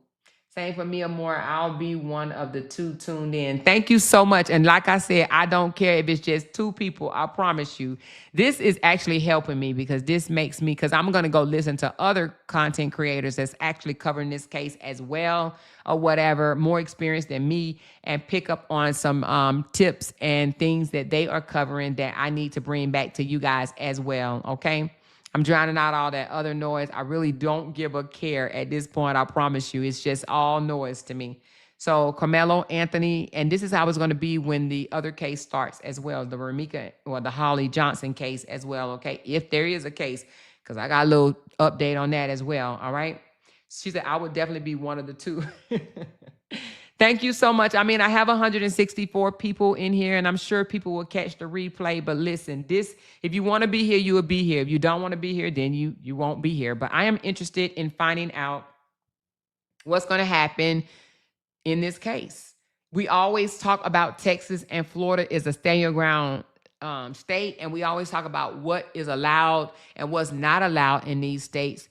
I just so happen to live here in Texas, even though it's not, it's a 4.5-hour drive away, and I will be taking that 4.5-hour drive come Thursday. Actually, I think I may leave. Well, I don't know. Come Thursday. Let's just say Thursday. I will be taking this drive.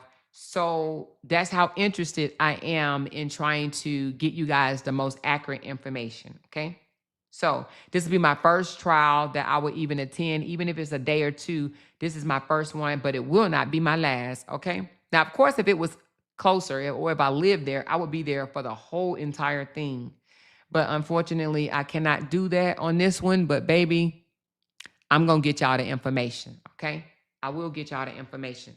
So thank y'all. I heard that y'all met my goal. I do appreciate it. Today is $2 Tuesday, and y'all came in and y'all showed out. So I do appreciate it. Let's play our Gold Met song. Let's run her up right now. I do appreciate y'all so very much. Gold Met, yeah, it's up now. Big super chest, hit up, cash down, screen say go. That's facts now. Run it up right now.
Thank y'all so very much. I do appreciate it. Y'all hit that thumbs up button on your way out. Again, it is still early. It's not even 7 o'clock yet. So I'm going to come back on my real life with Amora, you guys. I'm probably going to take about an hour break or so. Give those that need to catch up on this live a chance to do so. And I'm going to come back and just have some, just gonna, film my life a little bit on that channel over there. Thank you for 23 months, Rita Harris. Appreciate you so very much. All right, you guys, thank y'all. Hit that thumbs up button, and I'm gonna talk to y'all tomorrow again about Karmelo Anthony, but we're just gonna shoot the shit about whatever on my Real Life with Amora channel later, you guys. All right, I love y'all. Thank y'all so very much. Bye now. Because they can't make $1 without mentioning down one of our names. Jay! She kept talking about that family. Hoes over there. She kept talking about that family. She kept talking about that family.